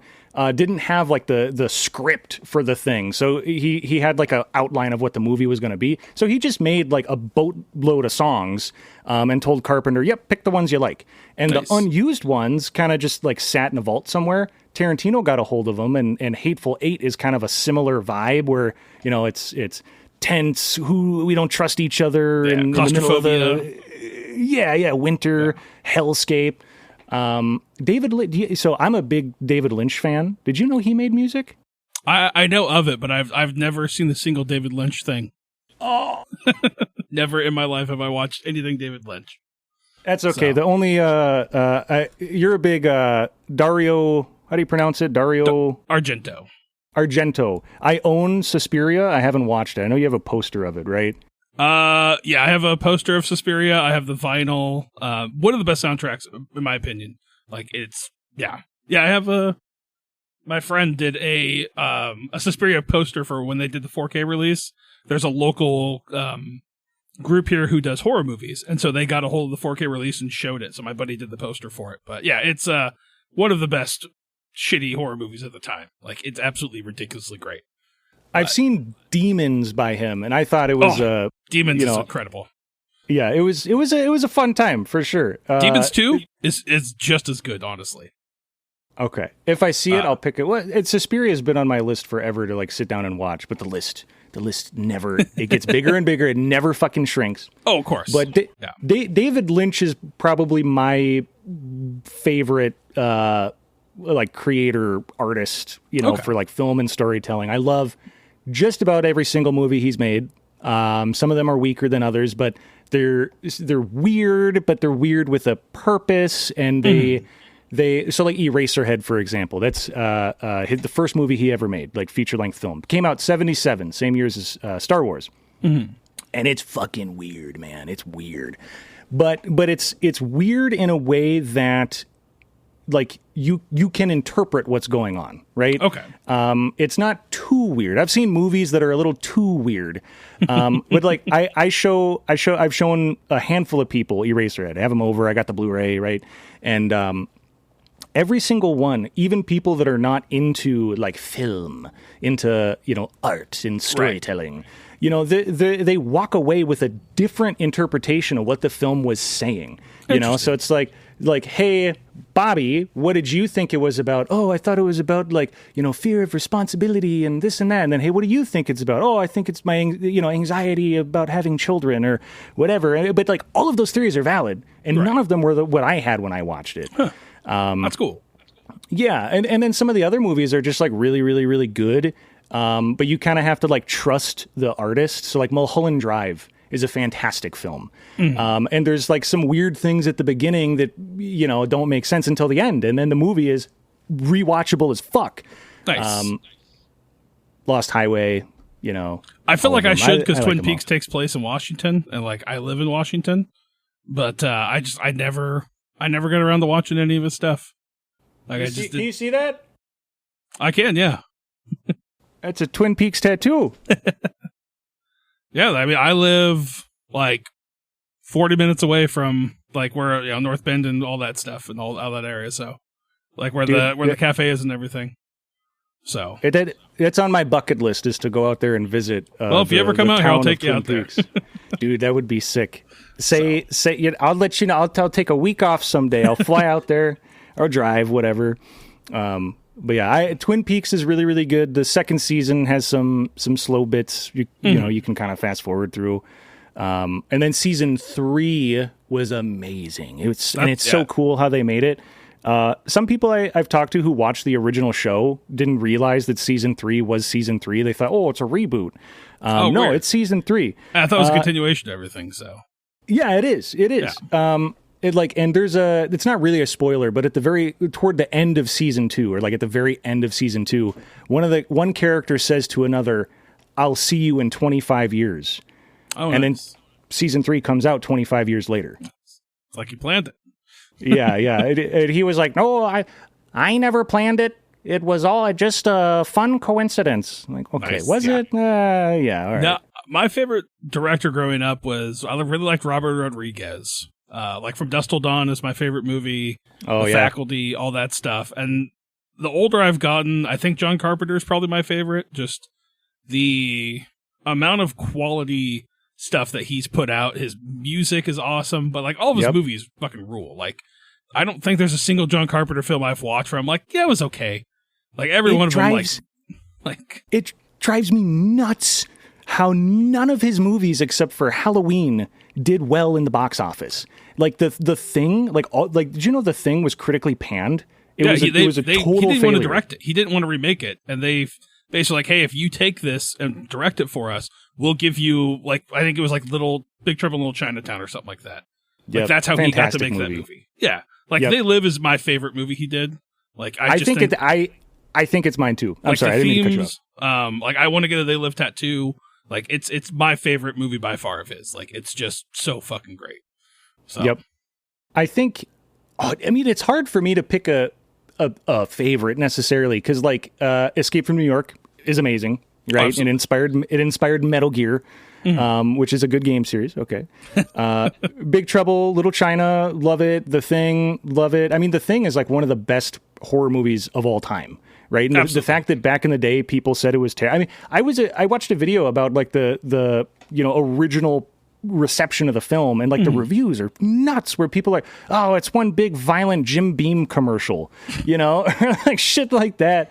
It's just nuts. I have a friend who, he's in his 50s and he was a kid when that movie came out. He will not watch it.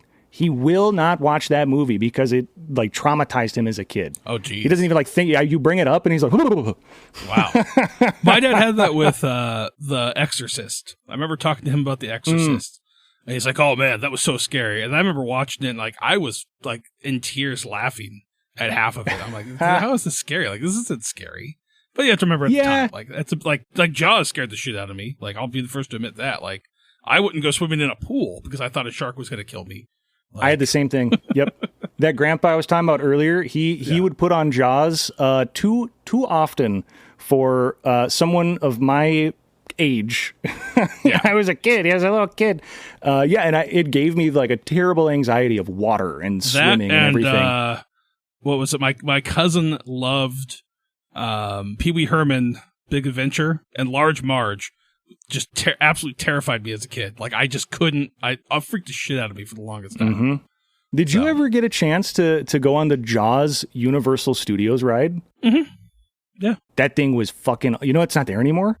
Last time we went 2 years ago, it was still there. They had Jaws. Like where he pops out of the water and swims up next to it. Maybe I'm thinking of like, and you're in a boat. You're in a boat going around like an actual fucking thing. Oh, yeah, no, I didn't see gone that now. That one might be gone. Yeah, the Universal Tour ride. He'll pop and do that, but there was a Universal Studios in Florida. They have a ride or had a ride. You can watch videos of it on YouTube, but it was like you're in a boat and you're taking a tour of Amity, whatever the fucking island is. And there's a tour guide that's like, oh yeah, over here is Bill's house, and over there is Marge, and that's where the ice cream. And then the radio, and you're in a boat, you're in an actual boat, and then you hear the radio static. It's like, oh my god, ah! And then you turn around a corner, and there's a boat like sinking into the water with like bubbles and electricity and all this shit. And then there's an actual dorsal fin through the water, and you keep going, and then the shark progressively like more and more attacks the boat, and it comes up out. And rocks the boat. And I remember the guy took like a shotgun and he was firing blanks into the fucking water, like that's literally. Cool. And then the animatronic progressively is all like bloodier and bloodier. Dude, it was fucking awesome. I've only done California. It was very expensive. Like, California has where you pull up alongside of it, and then like you see this guy in this fishing boat, and then he gets like blown out of the water, and then the shark comes and like pops up next to the boat and sprays water. But that's almost as cool. It's not. It's not that cool. It's not cool at all. Did you read the book? I haven't. No, I've heard it's really good. I heard it's way different, but it's what I didn't like it. I'm gonna be so real. I didn't care for it very much. Just like the movie is like the first 60 pages and the last 60 pages, and everything else is just like I don't want to spoil anything, but there's certain things. It's like, dude, I personally, I do not care. I don't care. I don't want to spoil it for people, but read it if you want, and if you like it, great. I'm happy for you. Like, actually, it's like, you brought up Vampires from John Carpenter, like that. I own the book Vampires by John Stakely, who wrote, like, that's what the book's based off of, or the movie's based off that book. So it's really interesting to have read the book and then see the changes in the movie. It's like, oh, okay, that's pretty interesting how they chose this path versus this path. But yeah, I'd like to read the Exorcist. The book I've heard is. I don't know how different it is, honestly. I haven't heard a lot about the book. I know the author, like, heavily worked on the film with, what's his name? Yeah. But, yeah. Did you ever see the third Exorcist? No. I've heard I think I've only ever seen the first. I don't think I've only seen, like, the original Exorcist. I don't think I've seen anything after that. Well, so, like, my understanding is that the first one, right, legendary. The second one, dog shit, right? Like, studio cash grab. And then the third movie, the author of the book came back and was like, okay, I'm going to actually make a good movie. But because it was the third movie, and people, so, like, nobody went to see it. Right. But it's actually a really good movie. It's got Halloween 3. Right. It's got, what's his name? Wormtongue, Chucky. That guy's in it. Okay. The actor, you know who I'm talking about? Yeah. There's another guy. You'd recognize him. There's a couple, like, really good semi-famous actors in there that do a really, really good job. So if you ever The Exorcist 3 pops up on Netflix, don't shrug it off. I'm trying to watch more movies, like, but I don't watch as much as I used to. Like we went and saw Sinners. That was pretty good. I liked that. I thought that was cool. I wanted to see it. It's really good. I'm going to buy it. I'll buy it when it comes out. All my friends have said it's like a 10 out of 10. Yeah, my favorite movie last year was The Substance. Like, that was the best movie I saw last year, like, hands down. Like, probably because I just watched a movie. I watched this, like, God, where is it from? It's like a, like, Nicaraguan horror film or something. I forget where it's from, but it's like a South American horror film called, like, Deliver Us from Evil. It's like the most fucked up movie I've watched in a long time, to the point, like, I stopped it at one point. I'm like, I know what's going to happen, and I don't want to see this happen, and I'm not ready to watch this happen. And so I had to turn it off and, like, come back the next day and be like, okay, let's get this over with. Let's see how this goes. And it played out exactly like I thought. I'm like, fuck, man, that's dark as shit. Yeah. And so then I watched The Substance right after it. I'm like, what is this? So I have to admit, I have not seen The Substance yet. It's awesome. It is one of the best movies. Like I said, one of the best movies I've seen in a long time. I love it. I think I'm going to make a commitment that I will watch Sinners and The Substance soon, very soon. Do it. I will pick them up. Sinners I will watch them. Like, I was not. It was different than I was expecting. Like, I thought it was going to be more like From Dusk Till Dawn kind of vibe, and it wasn't. It's a way different, way better vibe. Like, From Dusk Till Dawn, as much as I love the film, does not hold up. Like, that first half is really rough. The misogyny, like, the fact that you're rooting for a rapist is really tough to reconcile with now that I've gotten older. But that second half of that movie kicks so much ass, it makes up, in my opinion. Or it doesn't. Maybe I'm desensitized to it and I make excuses for it so I don't feel like I'm a bad person. But So I watched with friends From Dusk Till Dawn for the first time a couple weeks ago. Oh, maybe wow. a month ago. Right. So I went, a friend and I, like I said, big movie guy. We went on a Tarantino fest. Once a week, we'd watch a Tarantino movie in order of release. And then we never got around, Dusk Till Dawn was written by him, but it's not, he directed half of it. So if I remember correctly. Yeah, something like that. He directs like the first half, and then Robert Rodriguez does the second half, if I remember correctly. And I think he wrote it. I think either way. Yeah.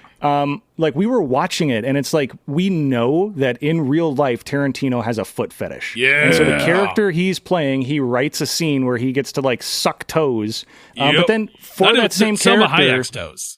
Yes. And then for that same character, he also writes him to be, like, a pedophile, fucking schizo... murdering rapist, and it was so uncomfortable to watch. Oh, absolutely. Certain part, the dialogue is good, and it's shot really well, and whatever, and it looks good. But I think the most fucked up movie, not fucked up. it's a movie called Hard to Be a God. Okay. And I'd say maybe it was the most difficult watch. It's from Alexei German. He's a German director or Russian. I can't remember. I think it was Russian. Somebody's going to shoot me for not knowing, but it's based on a book.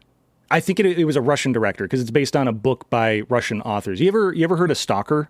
Yeah, I'm gonna go on a big Stalker's roundabout. great. That's one of my favorite books that I read. Yep. Roadside Picnic is great. Yep. Those two, the Strugatsky brothers, they wrote Hard to Be a God. And the premise is like human civilization has like encompassed the stars and it's super hyper advanced. But because the galaxy and the universe is so big, some planets are, at a different technological level. And there's one that is like medieval, right? It's like full on mud, chainmail, medieval, right? Witch hunts. Tight. And they have no idea that the rest of the galaxy is occupied by advanced human civilization, right? And so scientists are observing the planet, and they're like, this is all in the back of the book, right? So I'm not spoiling anything. But scientists are observing the planet. They're like, they've been in like technological stagnation for way too long. We should send some people down there to kind of nudge them in the right direction. And one of those scientists that they send down is the main character. And you follow him, right? And that's why it's hard to be a god, is, he can't kill people, right? But he's got a sword that can cut through anything, and armor that'll deflect anything. And so when he gets into a duel, right, he cuts their ears off and whatever. But the movie was just the way that it was filmed. It's all black and white, and it was super claustrophobic, and it was dirty. Like, it feels like you're in a disgusting medieval town. Okay. Like people are spitting and coughing, and their nose is runny. And one of the first scenes, they're like dragging away some guy and dunking him head first into like a cholera pit. It's just a pit full of shit, and it's. And just like, the narrative is told in a, it's just, I don't know. But it's an interesting piece of art. You know what I mean? It's worth watching, but it definitely, same thing you said, I had to watch it in two sittings. Yeah. The movie that I had a hard time was actually called When Evil Lurks. I had to look it up. When Evil Lurks. It is, I want to get it right because it is a well done movie. But I want to make sure I give it the proper respect that it gets. It's a Spanish film, so but it's a tough watch. It's a very, very tough watch, and I think maybe now that I have kids, I think that softened me up a little bit to a lot of stuff where I'm just like I don't have an issue with kids being hurt necessarily in films, but I don't know. Yeah, it just I was like watching. I was like, ugh. I know what's going to happen here, and I don't want to be ready for it. Like, I just don't. Yeah. So. Well, that's kind of like that movie, Devil's Rejects, Yeah. I'd never seen it before. I like some of Rob Zombie's music, and one of his other movies I thought was pretty good.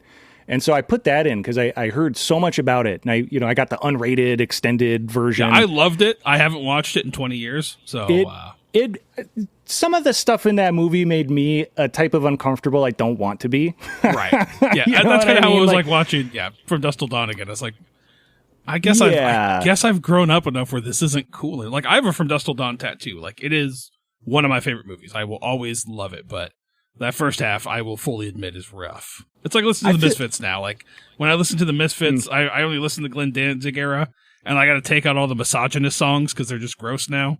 Where it's like, I used to be able to sing along with them and have fun, but now I'm just like, no, that's not a very fun song to sing along to. So I'm just going to put that in a box and pretend it doesn't exist. One question I was going to ask you was, are there conspiracies you believe in? Like, not really. Like, I want to believe that Paul's dead and stuff like that, like those goofy ones, like Paul's not real, or actually, no, that's not true. I believe that Andrew WK is not the real Andrew WK. I believe the idea that Andrew WK is a performance artist and that the mantle is passed down from Andrew WK to Andrew WK. I believe that. That's one of the conspiracy theories I believe. As for like the bigger ones, no, man, like I don't really buy into like a lot of the I'm not a 9/11 truther. I think the Earth is round. Like UFOs, I probably believe in UFOs. I would say that. Like I find it impossible that we are the only intelligent species in a galaxy and a universe as large as this. I refuse to believe that we're the only ones that have ascended this far. Like that just doesn't make sense to me. But yeah, some of the government stuff, like I don't know. Like I you know, yes and no. Like I don't think there's a whole ton of them that I'm super like in depth into. But yeah. How about you? What do you believe in? Oh man, it's hard to answer that question because there's things that I'm like, that could be. If I found out tomorrow, I would not be surprised. But if somebody asked yes or no, gun to my head, I'd probably say no with a slight questioning inflection. You know, like the one I just mentioned, I have a strong feeling, but I'm not going to say definitively, yes, this is the case. That like those Minneapolis riots had like external agitation, you know, because like being there in person, like 98% of the people were totally peaceful. And then there's some guy in a black shirt and a black pants with a black mask with a black fucking umbrella just casually walks up to an AutoZone and starts smashing windows. And people from the crowd are like, dude, what are you doing? There's videos of this, was on camera, right? People are like, what are you doing? Why are you breaking this glass? And the guy just like walks away. It wasn't raining or nothing. He had the fucking black umbrella. It was super weird. Oh, it's the same thing with like, you know, California. Like they're trying to claim their riots and all that. It's like they're not like California's not burning because of all this. Like it's okay. Right, right. Well, and it's So that's something I feel like, you know, was it the American government? Was it the Chinese, the Russians? Was it just like Antifa wannabes who like think they're starting the revolution? I've met, I was at a Trump protest when he was at the Target Center, and I've met some like legit, you know, Antifa air quotes people. The ones I met were fucking dorks, man. Well, Antifa is just like a mindset. Like that's the thing. It's like it's like being an atheist to me. It's like you're not like, yeah, there's a group, but like it's just a mindset that you have. Like I don't see it as like an organized group. Like I know, like, you know, there's like I know there's one group, I forget what they are, but like I just never thought like Antifa is like, yeah, that's Antifa the group. It's just like, no, you're just Antifa. Like you're against fascism. Like you're anti-fascist. Yeah, so. I know back like 4 years ago or whatever it is now, like there were people who were like making their own little groups, you know, that the Trump Target Center Minneapolis protest I was talking about. I was there for like 4 hours straight, and it was totally peaceful. Not, you know, you know, if you saw a MAGA hat, you know, you blow a whistle and yell at them, and what, you know, but you're not throwing anything, you're not hitting them, right? You're just you're calling them idiots or something. And then there's like drums and music and people giving speeches, and like I said, I was there for like 4 hours. And as I'm leaving, 9 o'clock at night, it's still pretty busy protest, and I see these 6 or 7 dudes walking down the street, and they're all blacked out, right? Black, head to toe, wearing masks, right? Some of them are wearing, you know, it's just like the balaclava type of thing, and one of them's got a big red and black flag, you know, and I'm like, yes, I know what this is. So I started following one of them and just walking next to him. And like music was playing or something, and I sparked up a conversation. I just asking him questions, you know, like, why don't you guys just go guillotine Bezos or something, you know, like you talk about. And he's like, well, I swear to God, his answer was like, well, you know, like the revolution is like a single drop in the water, and then like the tsunami builds, and we're building the tsunami, but it's not yet the tsunami. I'm like, okay, dude. And then they just go around spray painting stuff. And then when I got back to my car and I start driving home, and on the news they're talking about like, you know, masked Antifa starts hitting MAGA supporters with bike locks and shit like that. And it's like, dude, you know, I don't know. It was funny. I don't know where we were going with that, but no, I remember the other really conspiracy theory I could like get behind is that there's a conspiracy theory that back in the day, the record labels got together to promote Tupac and other rap music to promote gang life to African Americans so that they could help increase the prison population by arresting people for the stuff, because prisons are for profit kind of thing. Yep. I could see some validity in that, like getting together, you know, like, I mean, so. Well, there was one like legitimate documented conspiracy. There was like a global conspiracy with light bulbs. Did you ever hear about this one? No. So this is a real thing. This is not some bullshit from, a Facebook post. Yeah. There was a conspiracy theory, or not theory, just a conspiracy. Light bulbs were getting better and better and better and better in the early, turn of the century. And there's light bulbs from back then that are still lit to this day, right? Like there's a firehouse in Chicago or something that's had the same light bulb lit for like 100 years or something nuts like that. It's a real thing. And so these light companies all got together, right, from Asia, Europe, the Americas, and they're like, hey, our sales are down. Why are they down? Because light bulbs are on longer and longer and longer and longer. And they collectively decided to, they all agreed to make light bulbs shittier. And they all signed like a non-compete where it's like nobody's allowed to make a light bulb that lasts 8 months or something. Yeah. And that was a real thing, that up until like, right. Yeah, up until like LEDs are now, everywhere. So like if things like that can happen, what else can happen? Back in like the 70s, they were dumping barrels of oil in the ocean because they had such a surplus. Yep. I mean, just shit like that. Like it's a weird world we live in. Yeah. Or like the cheese. You hear about the cheese vaults? Okay, here's another one. This is also a true one.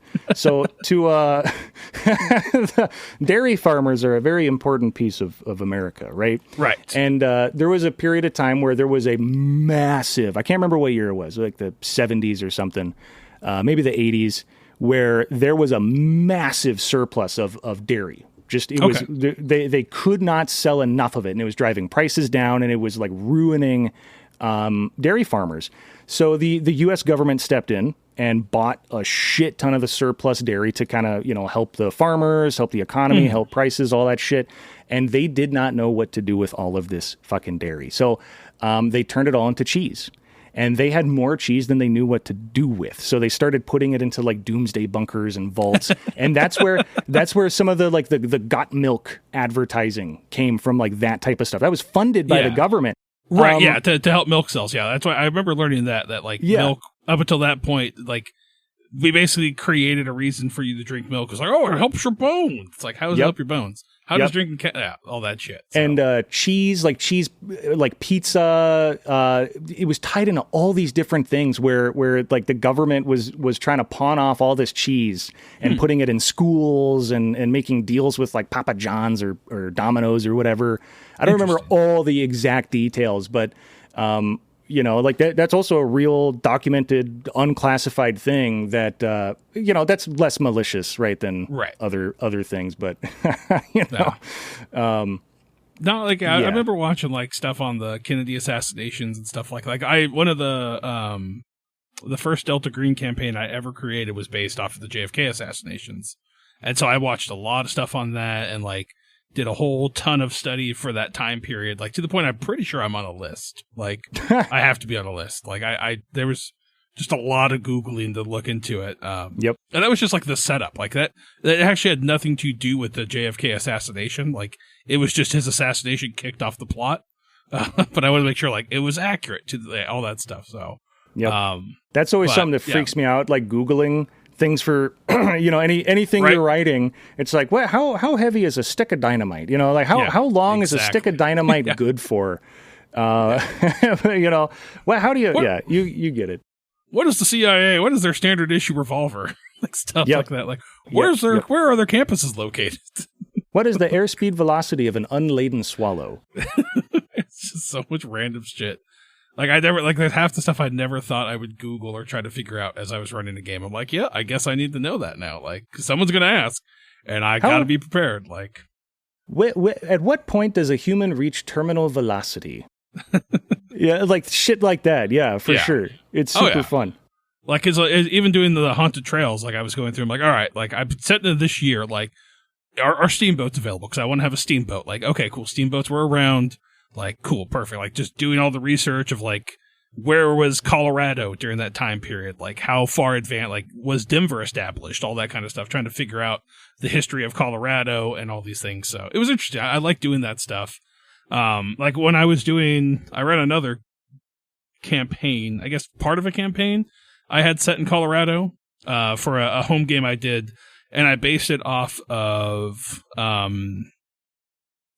movie? Hot Fuzz. And so it was this whole town run by ghouls, and they had basically created this idea that they were this perfect town out in the middle of Colorado, that you could come and be part of this town and like just prosper. Like they had a bunch of open houses, you could come live, be part of the community, like all these sort of things. Like, yeah, it was the number one hot destination for America, like people to come live in. And the reason they were doing it is like they would basically just kill people. They needed food for their ghouls. And so like people would come in, they'd go missing. And but the whole idea was like just that idea of like proper, like the appearance that we put on, and like everything had to look perfect on the outside, and below was like literally ghouls eating people. So, but yeah, I did a whole ton of research into like that whole area. It's fun to do all that as I like get more and more. Like you can't really do it with fantasy stuff, so I think that's kind of why I like the more modern like Call of Cthulhu and like Delta Green kind of stuff, where it's like, oh, I can actually tangibly look at this and understand like our world. Or even like sci-fi stuff. Like I had, I'm when I have the time writing a sci-fi world, and you know what is the furthest thing we can see, and then like, well, how can we see it? Oh, because of like light dilation, right? Or there's like a time where like time telescopes light waves. It's like it's super cool shit. But like for Suffer Not, not that it comes up a lot, but I had a lot of fun. I'm a gun guy. I like guns, right? I own guns. I go shooting. Like the time period has so much weird experimental shit. Oh, interesting. There's really interesting periods in like gun design where they're in between two different things, and so they're trying to mix them together, right? Like in World War I, the Pedersen device was this like wonder waffe that they never really got working very well, but they were trying to turn, right? They have like tens of millions of bolt action rifles, and they're like, how do we make these semi-automatic? Because if we can just make them semi-automatic, then it's cheaper than making 10 million new rifles. Right. And just like all that kind of weird shit, or like semi-automatic flintlock muskets, you know, like I love that shit. It's so weird, and the clockwork goofy mechanisms behind it. And so like the 1910s, right? Like the 1911 is invented the year that Suffer Not starts, right? Like all the shit before there, it's weird. It's like, why would you think that was a good idea? Right. You watch videos of people on YouTube shooting it. It's like, that looks horrible. Why would you do that? But they didn't know any better, you know? And they did. Literally. They're just experimenting. Yeah. And then they're like, well, this works like pretty well, I guess. Put it on the market. And then like, I didn't lose a finger, so we're good. Yeah. Well, that happened a lot with, you know, why they never made like revolver rifles until they had like the cartridge chain reactions, chain fires. Oh yeah. There was a non-zero chance that when you're shooting a black powder revolver, all of the cylinders might fire at once. Oh yeah, that makes sense. And so if you have your other hand holding the barrel of this revolver, guess what's that makes sense. Anyway, so that type of stuff I have a lot of fun reading about. Yeah, that's always been like, when you start building something out and like deciding on an idea, like your fantasy world, right? Or your sci-fi world that you're starting to build out, like, do you start like very like, I guess, granular and like just start with a planet, or do you go to like a bigger scale and look at the overall arc of like, okay, what do I want this sector to look like? Or do you go even further and like, this is a whole uncharted galaxy, what's there, and that kind of stuff? Like, where do you start? Like when you look at something like that? Well, so the one I'm writing, where I started, was the future history of Earth, right? Okay. What do I think is going to happen in 50 years, 200 years, you know? And like, well, how do I, and not necessarily being like 100% true to how things are, but like, yeah, you know, geopolitically, I could see China and India going to war, you know? So like, if they did, what would happen? How would the world look? And then how does the world recover from a third nuclear war? The idea I had is, you have like Bezos and Musk trying to get to Mars, right? So Sure. what if in 25 years they like actually get a colony up and running, and then another 25 years all the billionaires and hyper elite are living on the moon or on Mars, and then World War III happens and the world is fucked up. And who's going to rebuild the world? Well, it's all the hyper-capitalists. And so that's where you get this like hyper-capitalist dystopia because the world was rebuilt by the billionaires that got through it all on Mars.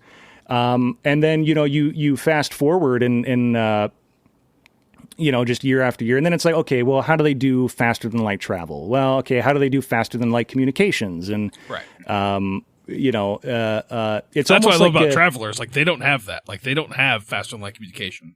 Yeah. Well, like, if you want to get a communication from one sector to another, like you got to put it on a ship and you have to have that ship travel through space and get there. Like I love that factor of it.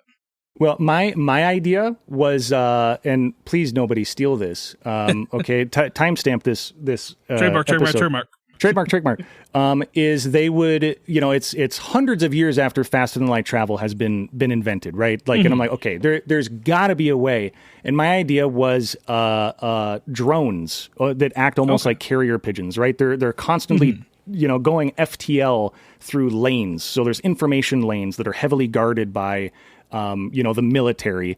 And it's just these drones constantly going faster than light from point to point to point to point to point. And just cool. Like, so you have two different systems, right? And they're just constantly, it gets there, sends its data, teleports back. And they're just constantly doing that. So that's how they get their faster than light. But then they have to have big military presences to kind of protect that Pony Express. Stuff like that. I could go on and on and on. I'm really excited for it. Yeah. That sounds really cool. Yeah, like I kind of started like the Traveler. They've already got an established world. And I was like, I'm going to change the history a little bit because there's a comic I read back in the day called Fear Agent, and I love the catalyst of that. So I was like, I'm just going to steal that idea and take that as like the catalyst for our universe and then explore what happens when everyone gets out there, like thousands of years in the future after this happens. So where are we at kind of thing. Mm-hmm. And I also sat down with each of the players, was like, hey, what do you want? What don't you want? And we kind of shaped the world that way. So, which I've been trying to do more of, is sit down with the players and kind of help craft the world a little bit of like, okay, well, like we're going to play this game together. What do you want in this game? Versus like, I have all these ideas. Like I want their input and I want them to feel like they're contributing to it as well. So. Yeah. And I think that like the collaborative storytelling, you know what I mean? It's a ton of fun. I played, I started playing another bug hunt in like the world that I'm writing, and I had to tweak some things and adjust this and whatever. But like I told people that have played with me before, they know like, hey, I have this idea for a character and I want them to do this or that, and it's like, okay, figure out a way that can fit into the story, and in a way that makes sense. Like, well, I want him to do this or that or be like this or that.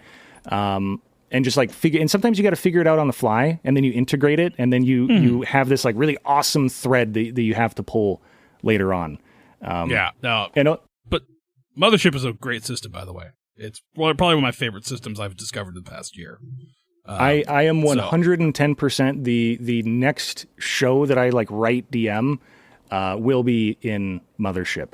It is. I fucking love it so much. It's my favorite. Yeah, I've run. Another bug hunt a couple times. I ran a like StarCraft world kind of scenario I based. Did that obviously on our show, our podcast. We also ran Orbital Decay, which is our Mothership show we do with Stories and Lies.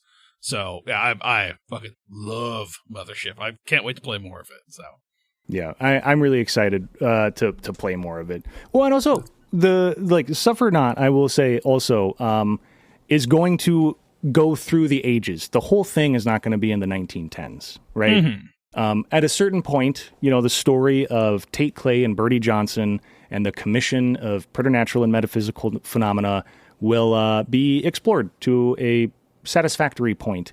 And then there'll be a time jump, 30 years from then, 40 years from then. How have things changed? How have things developed?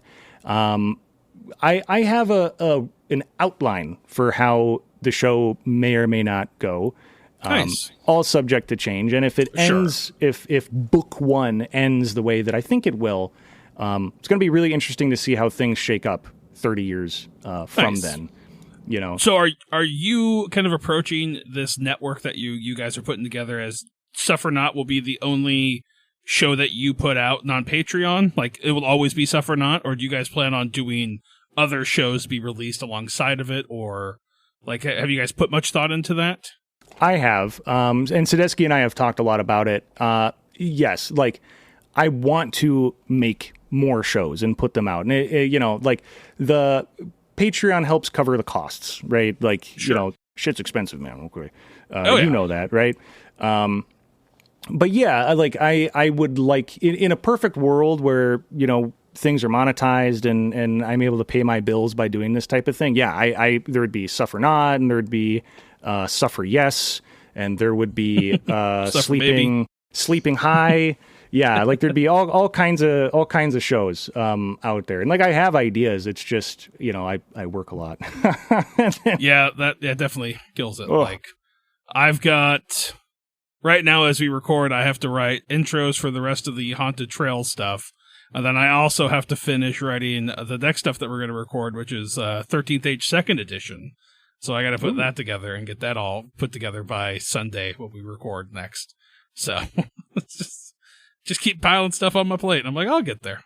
Yep. So. Well, and you got a job, you got kids. I don't know how you do it, man. Like I have my regular job, and then I have this, and then, but I was like, oh my God, I have no free time.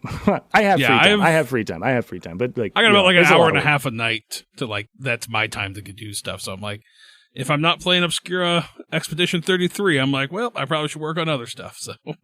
Yep. But you know, you get into a good cycle, and then it's you know, and then you got it. But, yeah, that's the thing. Like, I'm excited for Tyler to take over and do the editing for when we start doing God's Teeth, because then I can just throw all of my attention into, you know, the next iteration of Haunted Trails or whatever it's going to be that I'm going to run next, and start kind of fleshing that out more. So, but we'll get there. I think right now we're about halfway through Traveler. We got story wise, I think we're kind of hitting the middle part, and so. I already planned on it being about 50 episodes, and we just released episode 27, so we're getting there. Yeah. Well, and the editing thing, Sadesky and I split. He does like the I don't know, I call it the batch editing. You know, bathroom breaks, big long tangents. Right? He'll cut that out, puts it at the end of like the audio file, and then I'll come in and do kind of the fine tuning.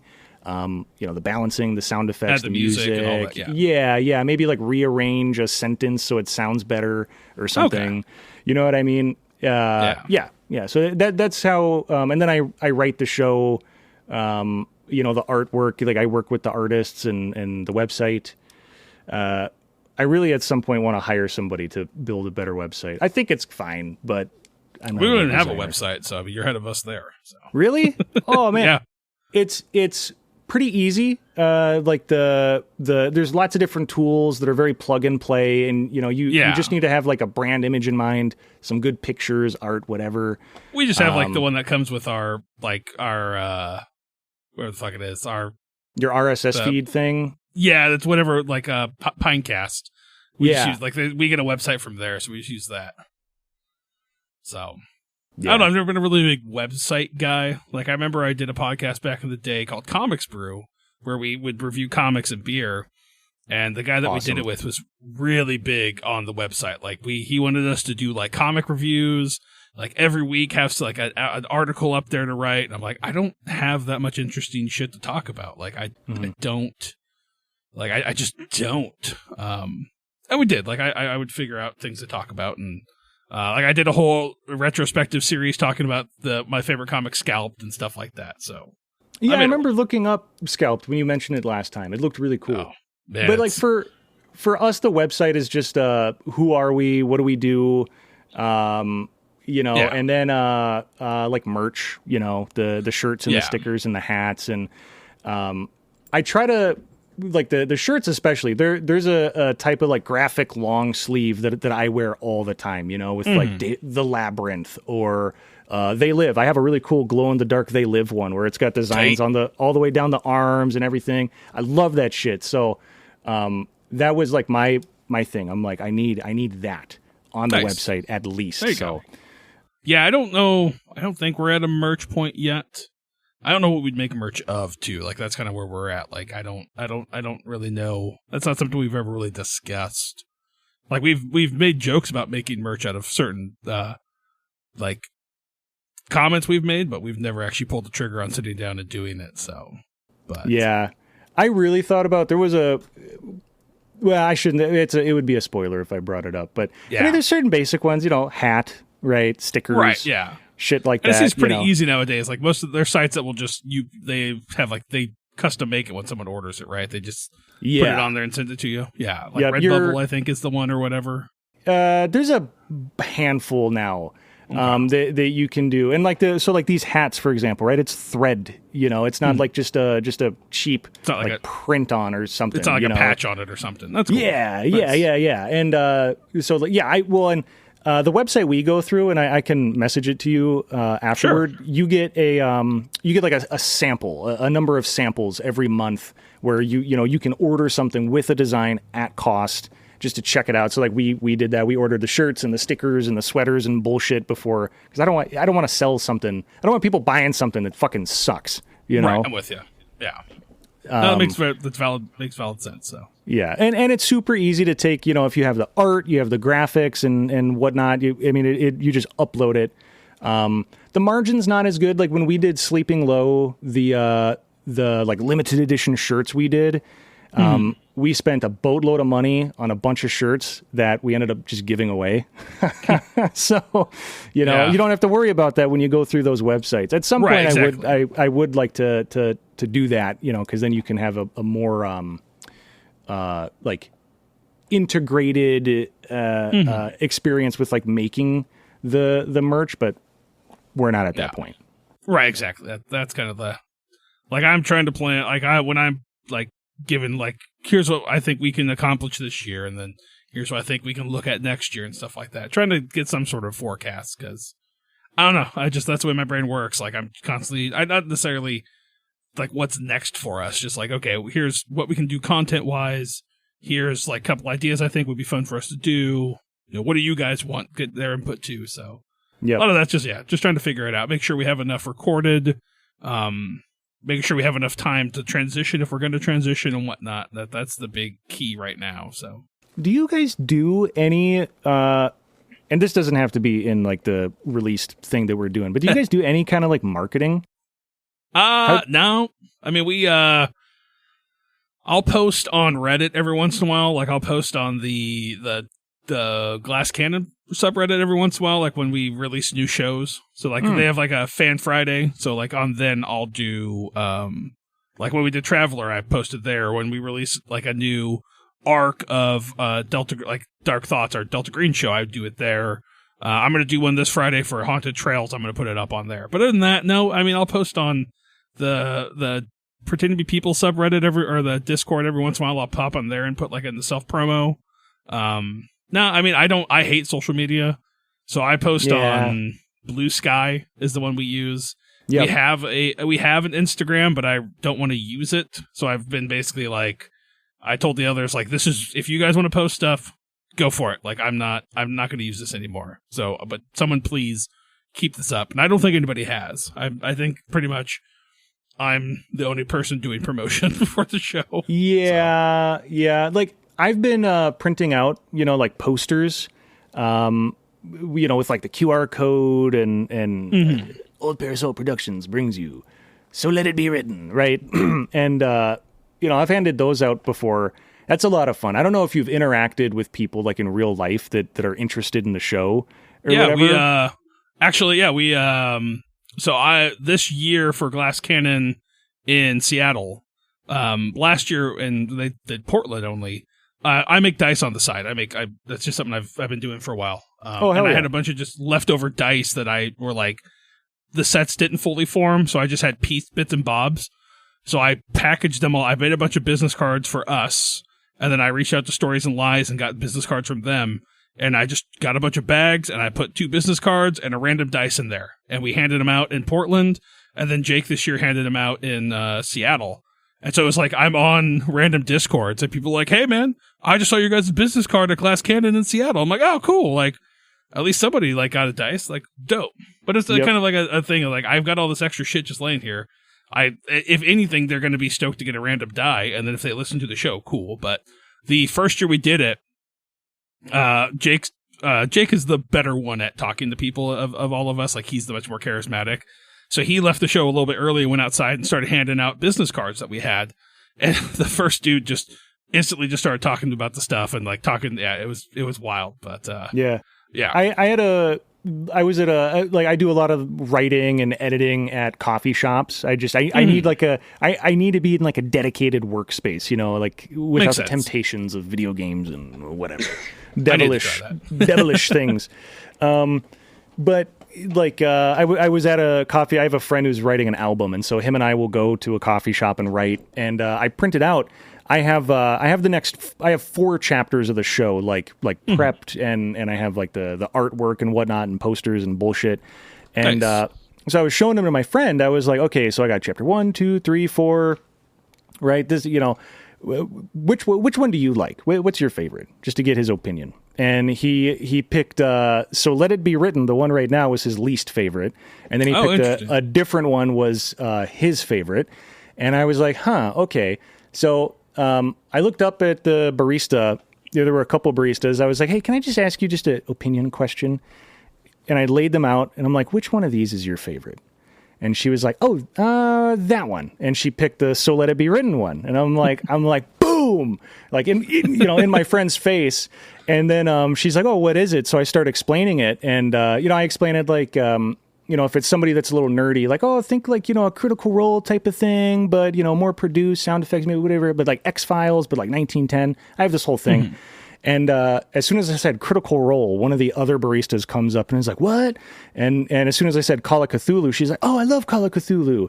And then as I'm talking to her about the show, then some other patron comes up and was like, oh, I heard about what's going on? I love podcasts. So I had this group of people all around me, like asking about the show, and all of that. I'm just trying to hang up a poster. That's all. Yeah, but I had that happen at work. Like this new guy started, and we're talking, and he's just like, "What will you do for fun?" I'm like, I make a podcast with my friends where we play D&D. It's essentially like X-Files meets Eldritch Horror." And he's like, "Oh, I love D&D." I'm like, "Well, I mean, it's not D&D like D&D. It's this game called Delta Green." I kind of explain the rules. He's like, "Well, let me." Shoot me the link. I'll listen to it. And so I was like, oh, man, yeah, cool. So I sent it to him. And the next day he comes back. He's like, you guys are fucking awesome. I was like, what? He's like, I listened, man. I made it through like 3 episodes. Like my son's hooked. Like he's already listened to like 7 or 8 episodes. I'm like, it's like, oh, that must have been the big bump in numbers we got to. He's like, yeah, man, my son's like telling all his friends about your show. I was like, oh, cool, man. Well, that's sweet. Like I'm not good at like, I'm not inherently self-promoting. Like yeah. I don't like attention. So I have a hard time doing it, but yep, I'm the same way, and I've been struggling to find good ways to promote it. I've had a lot of because I work at like the coffee shops and whatever. I've had a lot of exposure therapy where somebody will see that I'm doing stuff in Ableton and like, oh, what is that? Then I'm talking to them about it, or when I'm hanging up a poster, oh, what are you hanging up? And or same thing with work, right? There's a couple guys at work, out in the plant that listen to it, and every single Tuesday. And one of the guys, before we released Suffer Not, I told him, oh, I'm making a thing, and it's kind of like this old show. And he listened to all of Sleeping Low, and he harassed me for months to get the ending. He's like, where are the Zwarson files? Where's that? You need to really freeze Zwarson. And I'd get to work and there'd be like a note on my desk that said, freeze Zwarson written on like a paper bag or something, like duct tape. And I thought about it. I thought about going back, but anyway, he really likes the new show too. So he's forgiven me on the ending. It sucks when stuff like that happens, right? Like, but at the same time, like it's going to be what it's going to be. Like you've moved on. Yep. You're obviously doing something better. I don't know what the other two are doing. It's not really necessarily my concern. But yeah, I think it's really cool that you continue doing this and you've still stuck by it and putting out another quality thing. Like, I gotta say, like, everything you guys have released so far has been top notch. Like, I really think you guys nail that sense of unease and dread, and just like, it's like a slow, like, I love slow burn movies, and every episode feels like a slow burn, like the tension's building towards something. I just think it's a really well done. I don't know if that's what you're intending to pull off when you guys do it and edit that style, but definitely just feels like a really good, just slow, methodical show. Yeah, well, and I think just the character dynamics between Tate and Birdie, and just the way that Sadesky and Dubois like play, or just like how they are as people, and then the way that the show is written, right? And I'm not saying that every single chapter is going to be like a slow burn. What's going on in this town? Sure. And slowly, piece by piece, there's a riddle to be solved. I want there to be a variety, and so at some point there's going to be some high octane action where bullets are flying. But dude, it's such a treat. Like Sadesky when he listens back to the audio and he's like, oh my God. And then he like sends me, like his hypothesis, and I have to just shrug my shoulders. I don't know. I can't, maybe. But in my head, I'm like, dude, you got it. It's cool because the fact that there's like two of you, right? Oh, there's only two players. So it feels to me that like a show with only two people, I feel like it would move really quick because it would just be like, all right, well, you two are doing these things. Like, you've only got two people. Like, you're focusing on them mostly. And so I think you guys just do a good job of making everything feel like real and like, I don't want to say heavy, but you make everything feel lived in, if that makes sense. Like, it reminds me of like playing like Red Dead 2, where it's like you have to hold the button to open the book, and like some people hated that shit, but I loved that, where it's just like watching him dig through the box and then pull out the box, and then you got to hit a button to open the box. Like, it's just, that's what it feels like to me, where it's like everything just feels like purposeful and like impactful in a sense, like not in the sense of like a story, but like there's a reason behind everything. I think with two players, it seems to me like everything would go by pretty quick because there's just two of them. So like, you only got so much story you can tell with two people. There's not four people to bounce off of and kind of slow things down and have that talk with. But you do a good job of making it feel large with it. So yeah, well, and I have to, a good amount of the credit, right? Like, Dubois and Sadesky really like indulge themselves in the character and the world, and that's great. Yeah, absolutely. Yeah. And I don't really have to give them like much direction. There's a couple, once in a while I'll be like, well, do you really like, would he do that?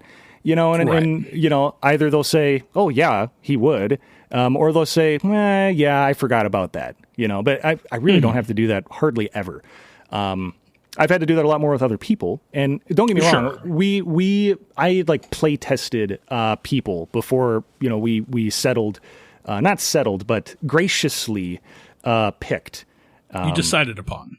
Decided upon. Yes, we appointed Sadesky and Dubois. There were other people that we played with, and it did go a lot quicker because they're they don't care about the character. The improv isn't there as much. The world, the story of their character isn't as present. Right. I had a guy who he had his character's backstory was that, and it was kind of I was trying to run the same thing and like play test stuff I was writing, and so his character ran an occult bookstore, and I was like, okay, well, the characters are going to meet you there.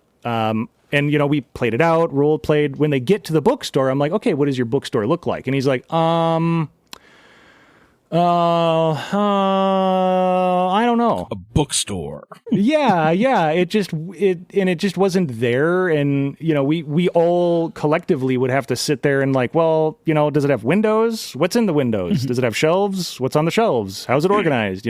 Right. For some people that comes very naturally. For some people it doesn't. And, Sadesky and Dubois comes very naturally. Yeah.